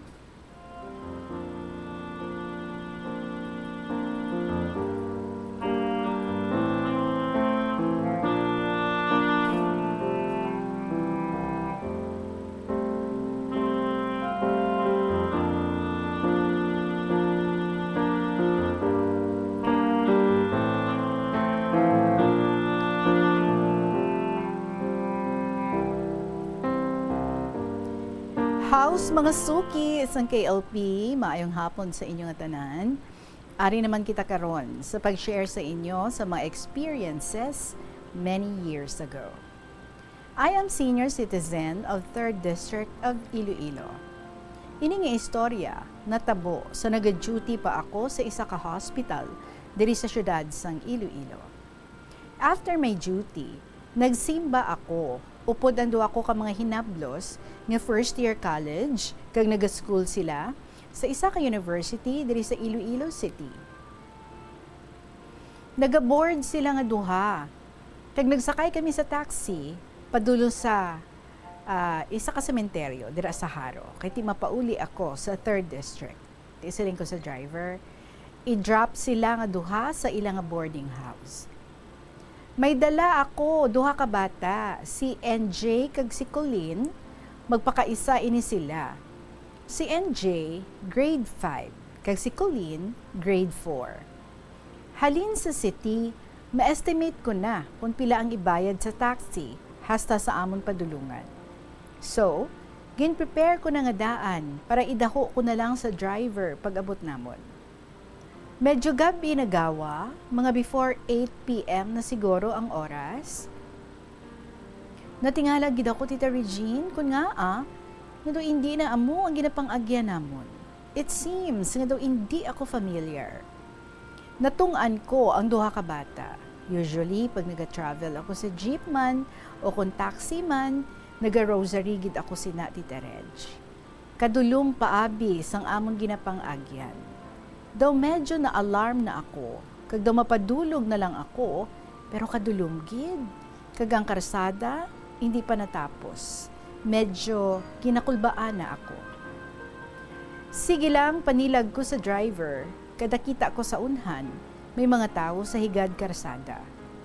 Daw ara sa isip ko, nga amo na ang contact niya. Sige drive niya, sige man tawag niya sa cellphone. Singko, Lord, buligi man ako. Pasi hold up ini. Okay lang tani, kung balon lang niya ako, kati may 1K man ako, ihatag ko man, basta hindi na lang kami pagpakulbaan. Sige lang rosary ko, kag panilag sa driver. Nakalampuwas gid man kami sa madulom nga dalan, kag nakita ko na ang Centro Verde. Hambal sa driver, Sir, din ka mo manaog. Sabat ko, didto lang sa Christ the King sa parkingan. Diyos ko. Salamat gid. Nadula man ang akong kakulba. Dapat 134 pesos lang ang ibayad. Pero nahimo tana nga 168 pesos. Sobra nakalikaw sang dalan para mahal amon plete. Pagpanaog namon sa taxi, ginkuha ako ang plate number kag ngalan sang taxi. Abot ako sa balay, hindi gid ako makatulog. Daw ara pa ako nagasakay sa taxi nga ginakulbaan. May duty padaan ako next day. Nag-duty ako kag after lunch, gintawgan ko ang ila office kag ginsugid ko ang natabo. Gin-retrieve sa nagsabat sa ako nga babae kung sino ang duty sa amo to nga oras. Sa amo ini ang pangalan sang driver, si Blanc. Tisiling ko, grabe ang kulba ako sa iya, ma'am, kundi indiin niya tana ginalibot ang taxi. Tani ko nagambalan siya, nga dugangan ko ang plete, okay lang sa akon. May bata pa nga daan ako nga dala. Di kulbaan ang mga bata. Maayo lang kay ginluwas gid ako ni Lord. Kag wala sang may natabo sa amon. Amo gani ina, no, gina-advise ko sa mga hinablos ko nga mga babae, hindi gid magsakay sa taxi kon gabi na kag isa lang sila kay delikado gid. Hindi naton mapaktan ang isip sang driver. Mga pila ka bulan, may nakasugid sa akon nga nakakilala sa tong driver sa taxi nga ato. Medyo sutil or sutil gid man nato siya. Kay may pasahero kuno siya, nga ginkuhaan niya kwarta, kagin sipa pa. Tiya mo ni Tita Reg, nga name sang taxi, pero hindi lang pag-mention on air, kay hindi manami. Okay, sige. I guess gasakay man ko na di. Anyway, another story pagid about sa taxi driver nga may pasahero nga manugbata. Damo lang ang ginpanghapitan, hasta makaabot sila sa hospital. Night shift ang duty ko sadto, kag ako ang nag-admit sang patient. Worried gid ang driver, kay kulang ang inugrimit niya sa operation sang taxi. Nagkadto ang driver sa admitting, kung may ginadmit ako nga nagbata sang gabi. Tisiling ko, may ara. Tapos nagsugid ang driver, nga wala siya mabaydi sang pasahero, kag kulang inugrimit niya at 6 a.m. Ginupdan ko siya, kag dalun sa room sang patient. Ako lang ang nagsulod sa room. Waay siya inugbayad, kag ang ginhimo sang station, ginkuha lang ang contact number, kag before siya mag-discharge, bayaran niya ang driver. So, nagbalik ako sa driver, kag hambalan. Gin-ask ko kung pila ang kulang, nga inugrimit niya, kay kung gamay man lang, kag kaya ko, ako na lang anay mahatag sa iya. Naluoy ako, kay waay pa siya kuno kapamahaw, bisan kape wala man. So hadlok siya magbuhin sang kwarta niya nga inugrimit. Gindisponihan ko lang anay para makakaon kag makatulog na siya. Pag-discharge sang patient, ginhatag sang station ang bayad sa akon. Never gid ako nga nag-expect. Nag-attend ako sang amon JS sa isa ka hotel diri sa city after 12 midnight. Nagpuli ako sa boarding house sa Haro. Waay gid ako maguna-una. Nga ang taxi driver nga ginbuligan ko, amo man nato ang driver sang taxi nga ginsakyan ko pa uli. Hala, hambal ko. Ikaw tong taxi driver nga wala ginbayran sang pasahero mo nga nagbata. Ti sadya kami nga duwa nga nag-istorya, Tita Regine, habang nga nagapauli ako. Pag-abot ko sa boarding house, ginbaydan ko siya, pero hindi niya pagkuhaon. Ahoy, nagpasalamat na lang ako sa iya, Tita Reg. Kanami gid sang feeling kung nag-extend ka sang bulig sa kapwa, kag never expect anything in return. Isa ko pagid ka experience. Night shift man ako gihapon sa admitting section.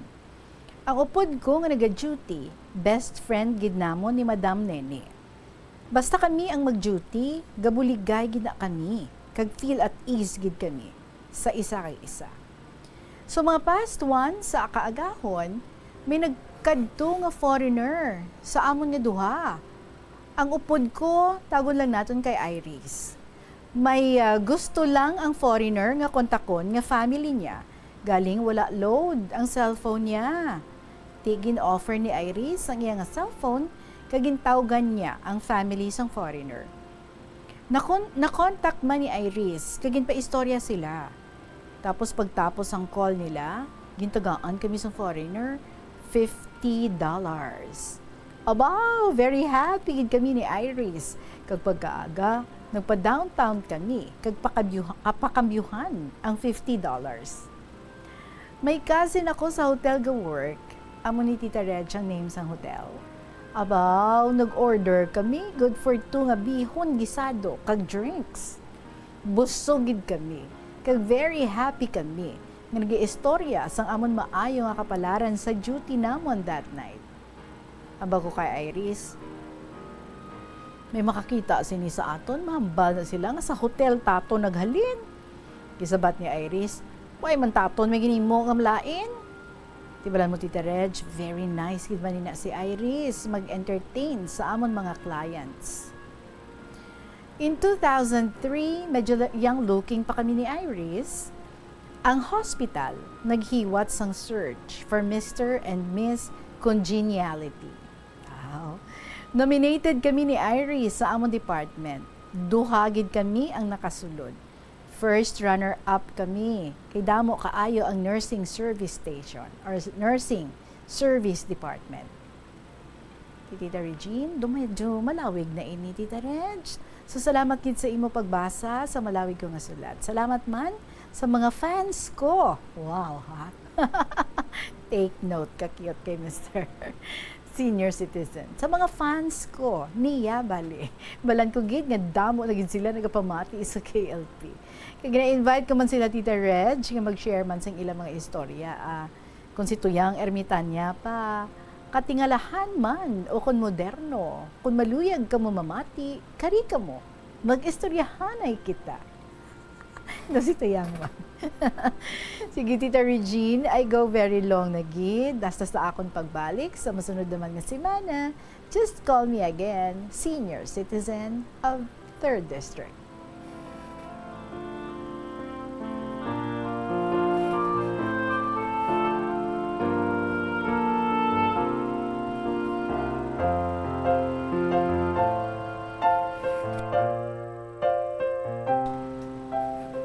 Bao, gid man, no? Ining sakay-sakay sa taxi bala. Okay lang na akong early pa. Pero kung mga tungang gabi na, kakululbaan gid na. Especially kung sa mga dalaga dira, no? Mga babae, okay lang na ma-encounter nyo ang mga taxi drivers nga mabuot, mga gentlemen. Pero kung kaisa, no, hindi gid malikawan, may mga ara gid siya. Hindi man tanan, ha? Pero may mga ara gid siya based sa mga reports nga aton nga nabatian nga may mga drivers amo ning ilang ginhimo mga hindi manami, no. So syempre way kami iban nga mahimo dira ako na mo sina, no, nagasulod sa isip mo kay tigin libot-libot ikaw sa kundiin nga mga madulong nga mga lugar hindi ka na yung familiar. Plus the fact na may duha ka paya ka mga kabataan nga upod, syempre hindi man sino man hindi makulbaan, no. Pero itong isipon ta pilagid tong diferensya, ha? 134 ang gina-expect mo, 168 ang iya a matter of 34 pesos man lang. But anyway, hindi ka bayad, no? Mula na galing, hindi ka bayad. Ang kulba nga gin-create niya sa inyo. Ready ka naman lang yung gritani ka magpa-hold up, iti sila mo may 1,000 pesos ka man dira. But anyway, nice pagid, no? Ato naman yung isa ka-incident, nga kung sa diin, wala nakabayad ang patient. Siyempre, mga emergency cases, kung sometimes dalianay lang gid na iyan, no? Kaya ginahangihingagaw ang kabuhi. So, to, why kabayad, pero kaluoy man niya sa driver, kaya inugrimit ya, kulang. Mayo lang gid kaya ikaw na intindihan mo man. Kag for the meantime, ikaw lang anay, no? Ang nagbayad, kung ano man tong wala na bayaran, balisang pasyente, kag kanami gid, no, kay ti ang driver nga ini nagkama cross liwat ang inyong banas kag wala yaman ka malimtan, ikaw wala mo man siya malimtan. And so ang kindness mo ginbalikan niya man sang kindness, see wala ako ginsukot. So which means, no, appreciated niya gid ang imo ginhimo nga pagdisponer anay sang iyang inugrimit, no, kay tiway kabayad ang pasyente. But it's good ang pasyente, ha, ginbayran niya man before siya naka-discharge. So nabalik man ang imo nga money. And then ang isa naman niya nga amo to no, nga nagsakay ikaw tapos hindi. Ang isa naman niya gili ka foreigner, no, nga wala siya sang cellphone. So, gin-ask niya ang inyo assistance, kag kanami ka generous man sa sining nga foreigner. So, enjoy ka mga duwa sa imo friend nga si Iris sa $50 nga iya ginbilin sa inyo. Basta goodness gani iya, no, ang imo ginahatag. Gabalik gid ang ina nga goodness. What goes around comes around ang ginasiling nila. So, thank you so much gid sa imo for this another beautiful story. Mr. Senior Citizen of 3rd District. Alas 2:35 ang aton nga oras. Sige siling ko 2:40, no? Before kita mag-announce officially, ma-forfeit ang 1,000 pesos kontani nga cash prize ang aton ginapaabot diri nga winner, si AJ Sangimaras. Magapunong balikan kay LP pagkatapos lang sa pila ka mga importante nga mga pahibalo.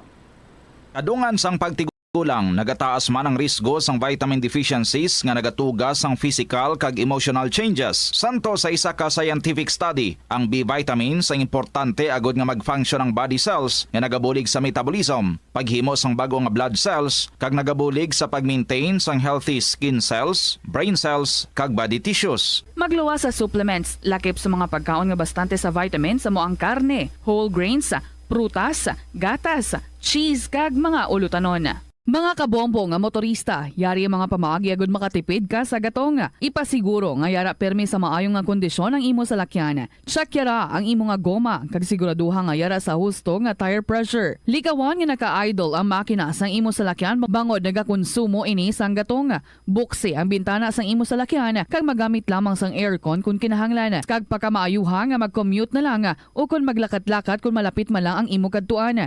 Likawan ang aggressive driving kag padalagan ang imo salakyan sa husto lamang nga kadasigon. Paano ipabilin nga matinlo ang ginakaon nga mga prutas kag utan? Dapat nga regular ang paghugas ng kamot nga may habon sa sulod sang 20 segundos bag-o kag pagkatapos mag-uyat sang anuman nga butang. Hugasan sa maayo mga prutas kag utan gamit ang tubig bago ini kaunon o kun isimpon sa ginaluto nga pagkaon. Likawan nga maggamit sang habon o kun bleach o kun anuman nga kemikal sa paghugas sa mga ini. Lutuon sa maayo ang mga utan agod mapatay ang mga mikrobyo nga nagatapik diri. Kung ikaw may ubo o kung sipon, mas maayo nga itugyan na lang sa iban nga miyembro sang pamilya ang paghanda sang pagkaon agud malikawan ang cross-contamination. Ini nga pahanumdom ang ginadulong sa imo sang the number 1 and most trusted radio network in the country, Bombo Radio Philippines. Basta Radio! Bombo! Yari ang masunod nga mga energy safety tips agud maging safe ang tanan. Sa tion sang Bagyo, kung may anunsyo na nga storm warning. Oras naton, it is now 2:37. Sige, tagada extension CAG. 2:45 ang ihatag ta sa iya nga deadline. Let's be generous. Okay, so AJ, you have exactly mga pila ka minutes na lang. 8 minutes. Para nga makahingagaw ikaw. For the meantime, here's another story. And this time from Lola G of Iloilo Province. Dear Tita Regine.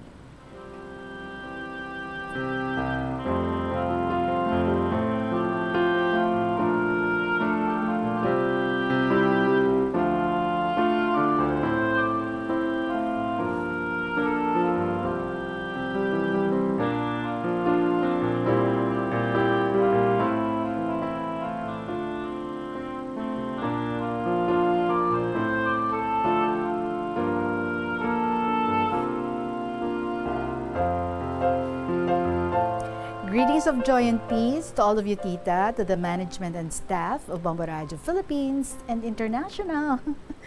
Sa tanan nga KLP lovers and supporters around the world, here I am again to disturb you all. Joke.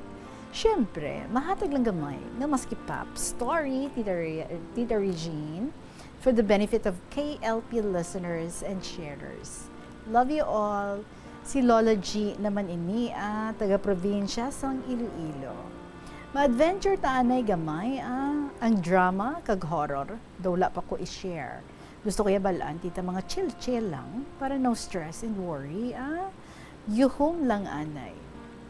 So ginasiling bala, Tita, nga ang tawo, bisan di kabalo magbasa nota, kag di man gid expert sa voices kag tono, basta mahilig magpamati, matahom nga sonata, okay gid. Kay may positive and relaying effect man sa tanan, no? Pareho sa akong tita. Di ko kabalo sa kung ano ng soprano, alto, tenor, etc.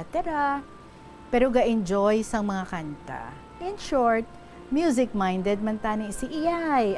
Ugaling, daw wala hilig music sa akong tita.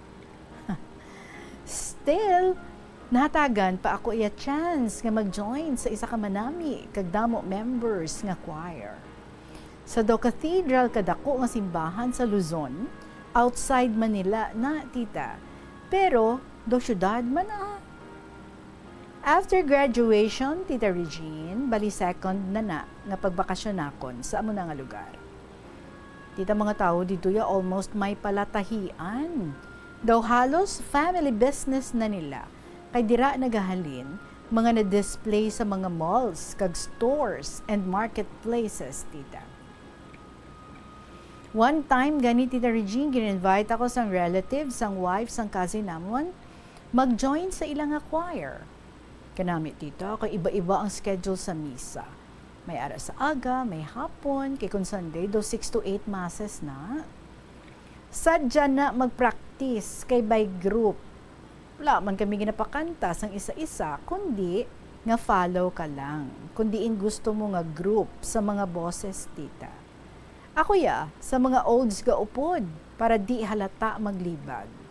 In fairness, kami daw nga group ang manami kung ikumparar sa iban. Muna kuno, do damo kami schedule sa pagkanta, tita. Inspired ba no? Mga young members. Mga early 20s pa lang ako, tita. Di may upod kami. Ka-work sa mga palatahian. Kung may birthday or kung ano man nga okasyon, ga-prepare sila. Kag mag-invite sa tanan nga members. As if bala, tita. Nga, you belong. I mean, one family gid na kami. Less than a year man kami nga nag-upod, tita. Ugaling nalipat gid ko mga friends or mga names nanda. Ay, tani ba, no? Ma-friend ko sila sa FB, no? Hope someday, makabalig ko dito, Pangitao namon ang malapit lang nga upod namon. Miss ko naman sila. More than 30 years na, tita. Basi sa heaven, naganing iban. Iban may pamilya na, kag mga apo. At least, nangin memorable man bakasyon ko dito, Tinabalaan ko mga kaugalian kag sitwasyon nila.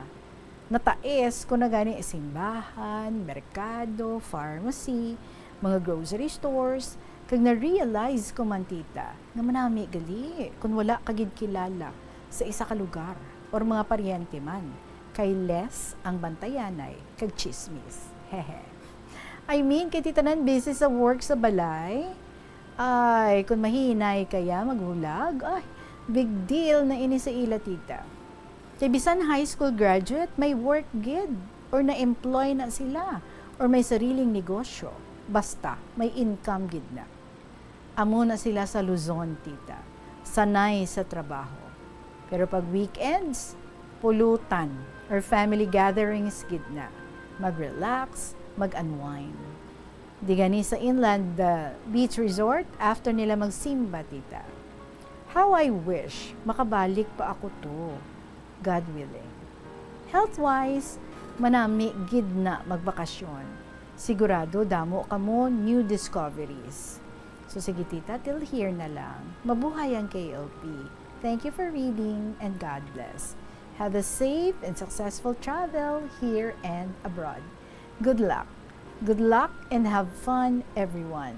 Ang inyo lagawan nga sharer, Lola G of Iloilo Province.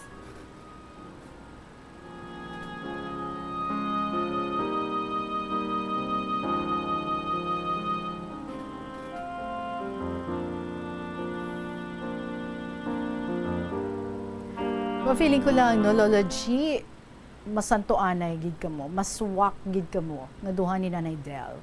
Kung lagaway ang pagkaistoryahan. Amo na si Nanay Del, no? Ang senior nga palalagaw. Di ka namin lang niya kay kadamo sa mga very willing nga mag-alalay sa iya para nga makalagaw-lagaw pa siya sa iya nga edad. Di ko lang pag-i-reveal kung pila ng edad ni Nanay Del. But anyway, kag ikaw man, no, Lola G, recalling na lang anay ang mga lugar nga ginpanglagawan. Dito na yun sa Luzon man. Let's hope, no? Ati until now, amo pa na si Gyapon ang senaryo dito. Ati high school graduate ka man or college graduate ka man, you said, no? Ang mga tao, to yan may mga trabaho. Ang iba may mga negosyo. So, ito ka namin, no? Ito namin, ito yan sa economy sa amo na ito nga lugar. Ngati wala mo, sad to say. Reveal diri sa amon where exactly ina nga lugar. Well, let's hope wala pa nag-change ang landscape sa economy sa sila nga lugar. And up until now, kabay nga ti amo na sa gihapon, no? Ang nagakalatabo nga ang mga tao tuya halos kalabanan, naga-work, may income, or naga-business. Anyway, sige more pa nga mga stories sa imong nga mga pag-travel kag iban pagid nga mga maski pops. Gina-welcome to Gidiri. Lola G of Iloilo Province, thank you very much. Exactly 2:45.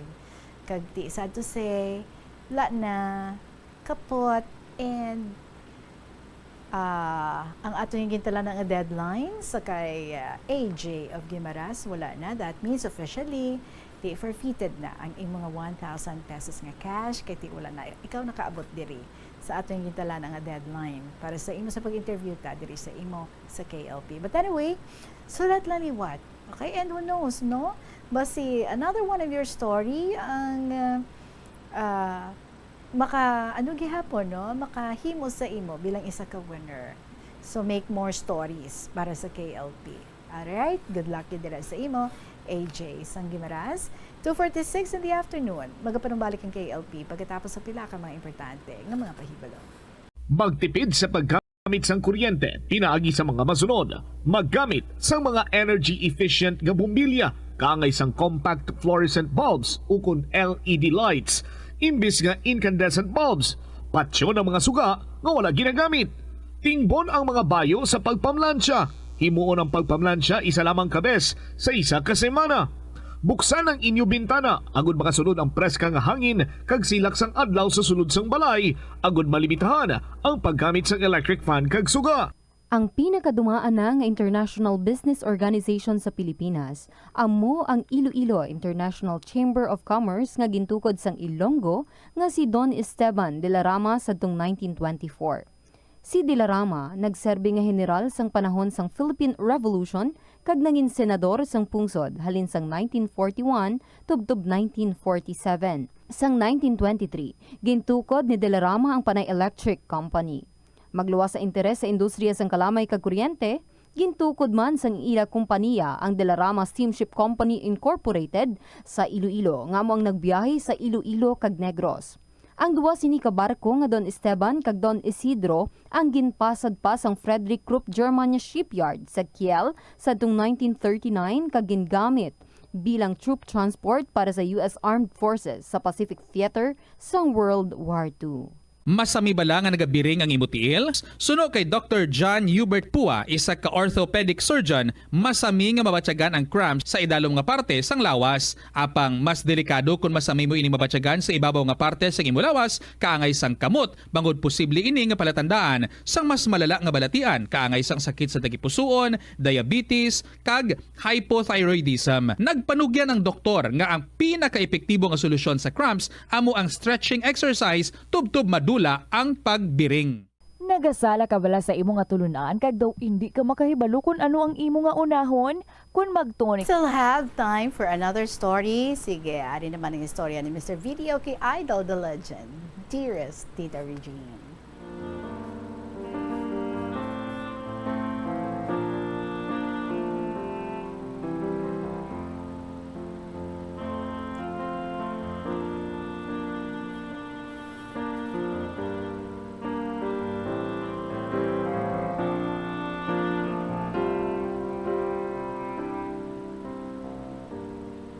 Tita, parehas ang iban.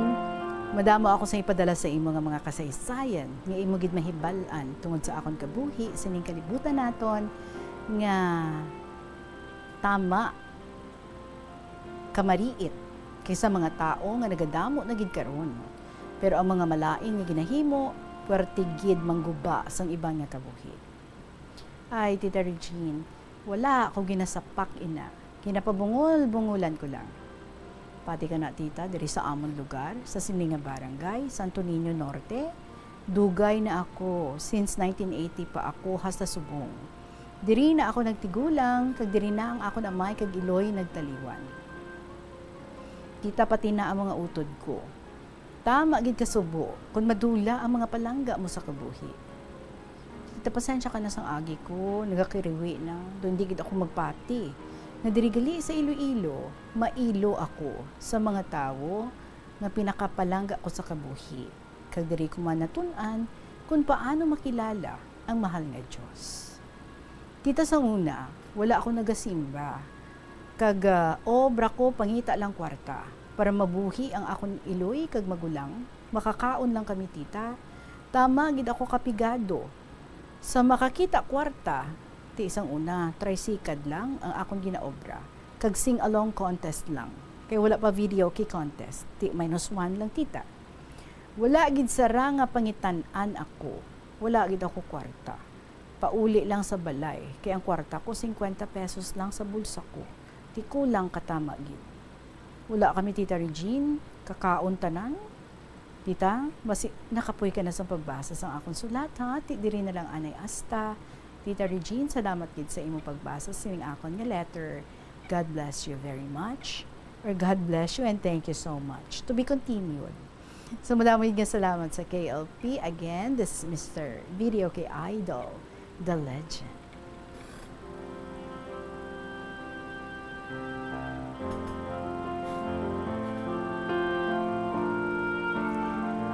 Well, life is like that, no? Mr. Video Kay Idol. But you know what ang iba, no?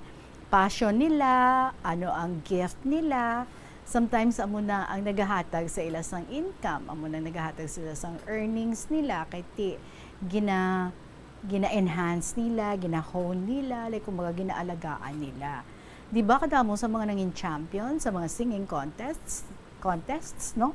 Na tinag-ayuhan gid man sa ilang pagpangabuhi, especially kung manami man ang pag-manage nila sa ilang career. So bisan small time lang yan, no? Nga mga pang-barangay lang dira, mga singing contest ay samtang nagadugay, di ba? Mas kumbaga mas nagatatas ikaw sa imong talent, sa imong gift. Di mo lang mabatyagano sa ulihibaw halim sa barangay, hasta nga kalabuot ka nagili sa national level. Ay, that is never, no?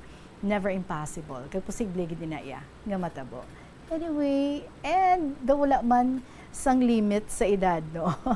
Ang pag-continue sa pagpaayo pagid, hone sang imong talent, sang imong passion, di ba? So sige lang, continue lang. What makes you happy?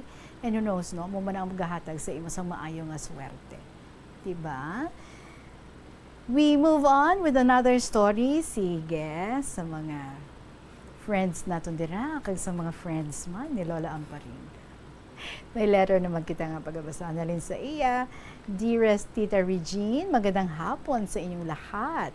Ilabi na gid sa mga kaangay ko nga mahuyugon ng mga letter senders. Good afternoon lang gid sa imo. Kadamo na siguro sa akon mga sulat nga wala mo pa nabasa. Ate, namasol na si Lola ang paning. But anyway, wala. As in, ginaako ko gid na. But anyway, pero tuloy-tuloy pa rin ang akon kapisan kag inspirasyon sa pagsulat sang akon kasaysayan. Yes, Lola. That's the spirit. Wag lang malawala ng pag-asa, no? Ay namat-amat talang na. So bisan nga medyo nagakurog-kurog ang mga tudlo ko, pero napisanan man gihapon magsulat. Kita masiling ko, no, nga matandang-matanda na ako. Pero ginapasalamatan ko ang ating mahal na poong may kapal. Nga wala pa ko yan nag-ulianon, kag nagka-Alzheimer. Wala mo tita, no, ang balsang doktor nga kinanglan, gamito naton ang aton isip o utak para hindi magka-Alzheimer's. Tibiro mo, mga 38 years ang akon nga experience sa pagtudlo, kag okay na okay lang ang akon utak o isip sa pagsusulat kahit nasa katagalan ng mga pangyayari. Mga friends o co-teachers ko sadto, nag-ulian nun bala kag nagka-Alzheimer's na. Tita, sa akin ngayon, ang nakakatulong ay ang pakikinig sa Bombo Radio at ang pagsulat ng aking mga kasaysayan o ugani, no? So tita, kung sakali nga na-share ko na, kindly umit mo na lang, no? Huwag mo na lang basahin. Kung sa bagay, ikaw batang-bata pa, kaya maala-ala mo ang nasulat ko noon. Ka-cute kay Lola. Tita Regine, ang pangabuhi ko sa itong unang panahon, ay kabudlay. Tiis, gutom, kalungkutan, mula nang mawala na ang mahal ko na tatay. Tinanay ko, wala man sang permanente nga palangabuhian. ang akon utod nga lalaki, amo ni siyang nagbulos sa pagpang-picture, pagpangudak pasadto, no, ang term. Para nga, may ara kami pagkaon, kag may ara kami sa amo niya pag-eskwela. Mayo na lang, no? Kay ti sinanay ko, bala ka very friendly. Kag ang mga friends niya nagabulig man sa iya kung nagakinahanglan siya. Tita Regine, sa nagapahuway-huway ako, nadumduman ko ang duyag ko i-share sa imo karon. Ang parte sa akon utod, kag pamilya niya sang una nga panahon, sang buhi pa sila.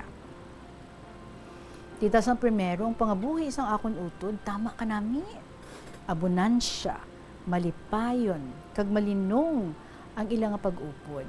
Kaya tibalan mong bayaw ko, nagkapitan sa Philippine Navy, kag pag-retire, siguro mga 20 years in service, nagkapitan naman sa isa ka passenger ship.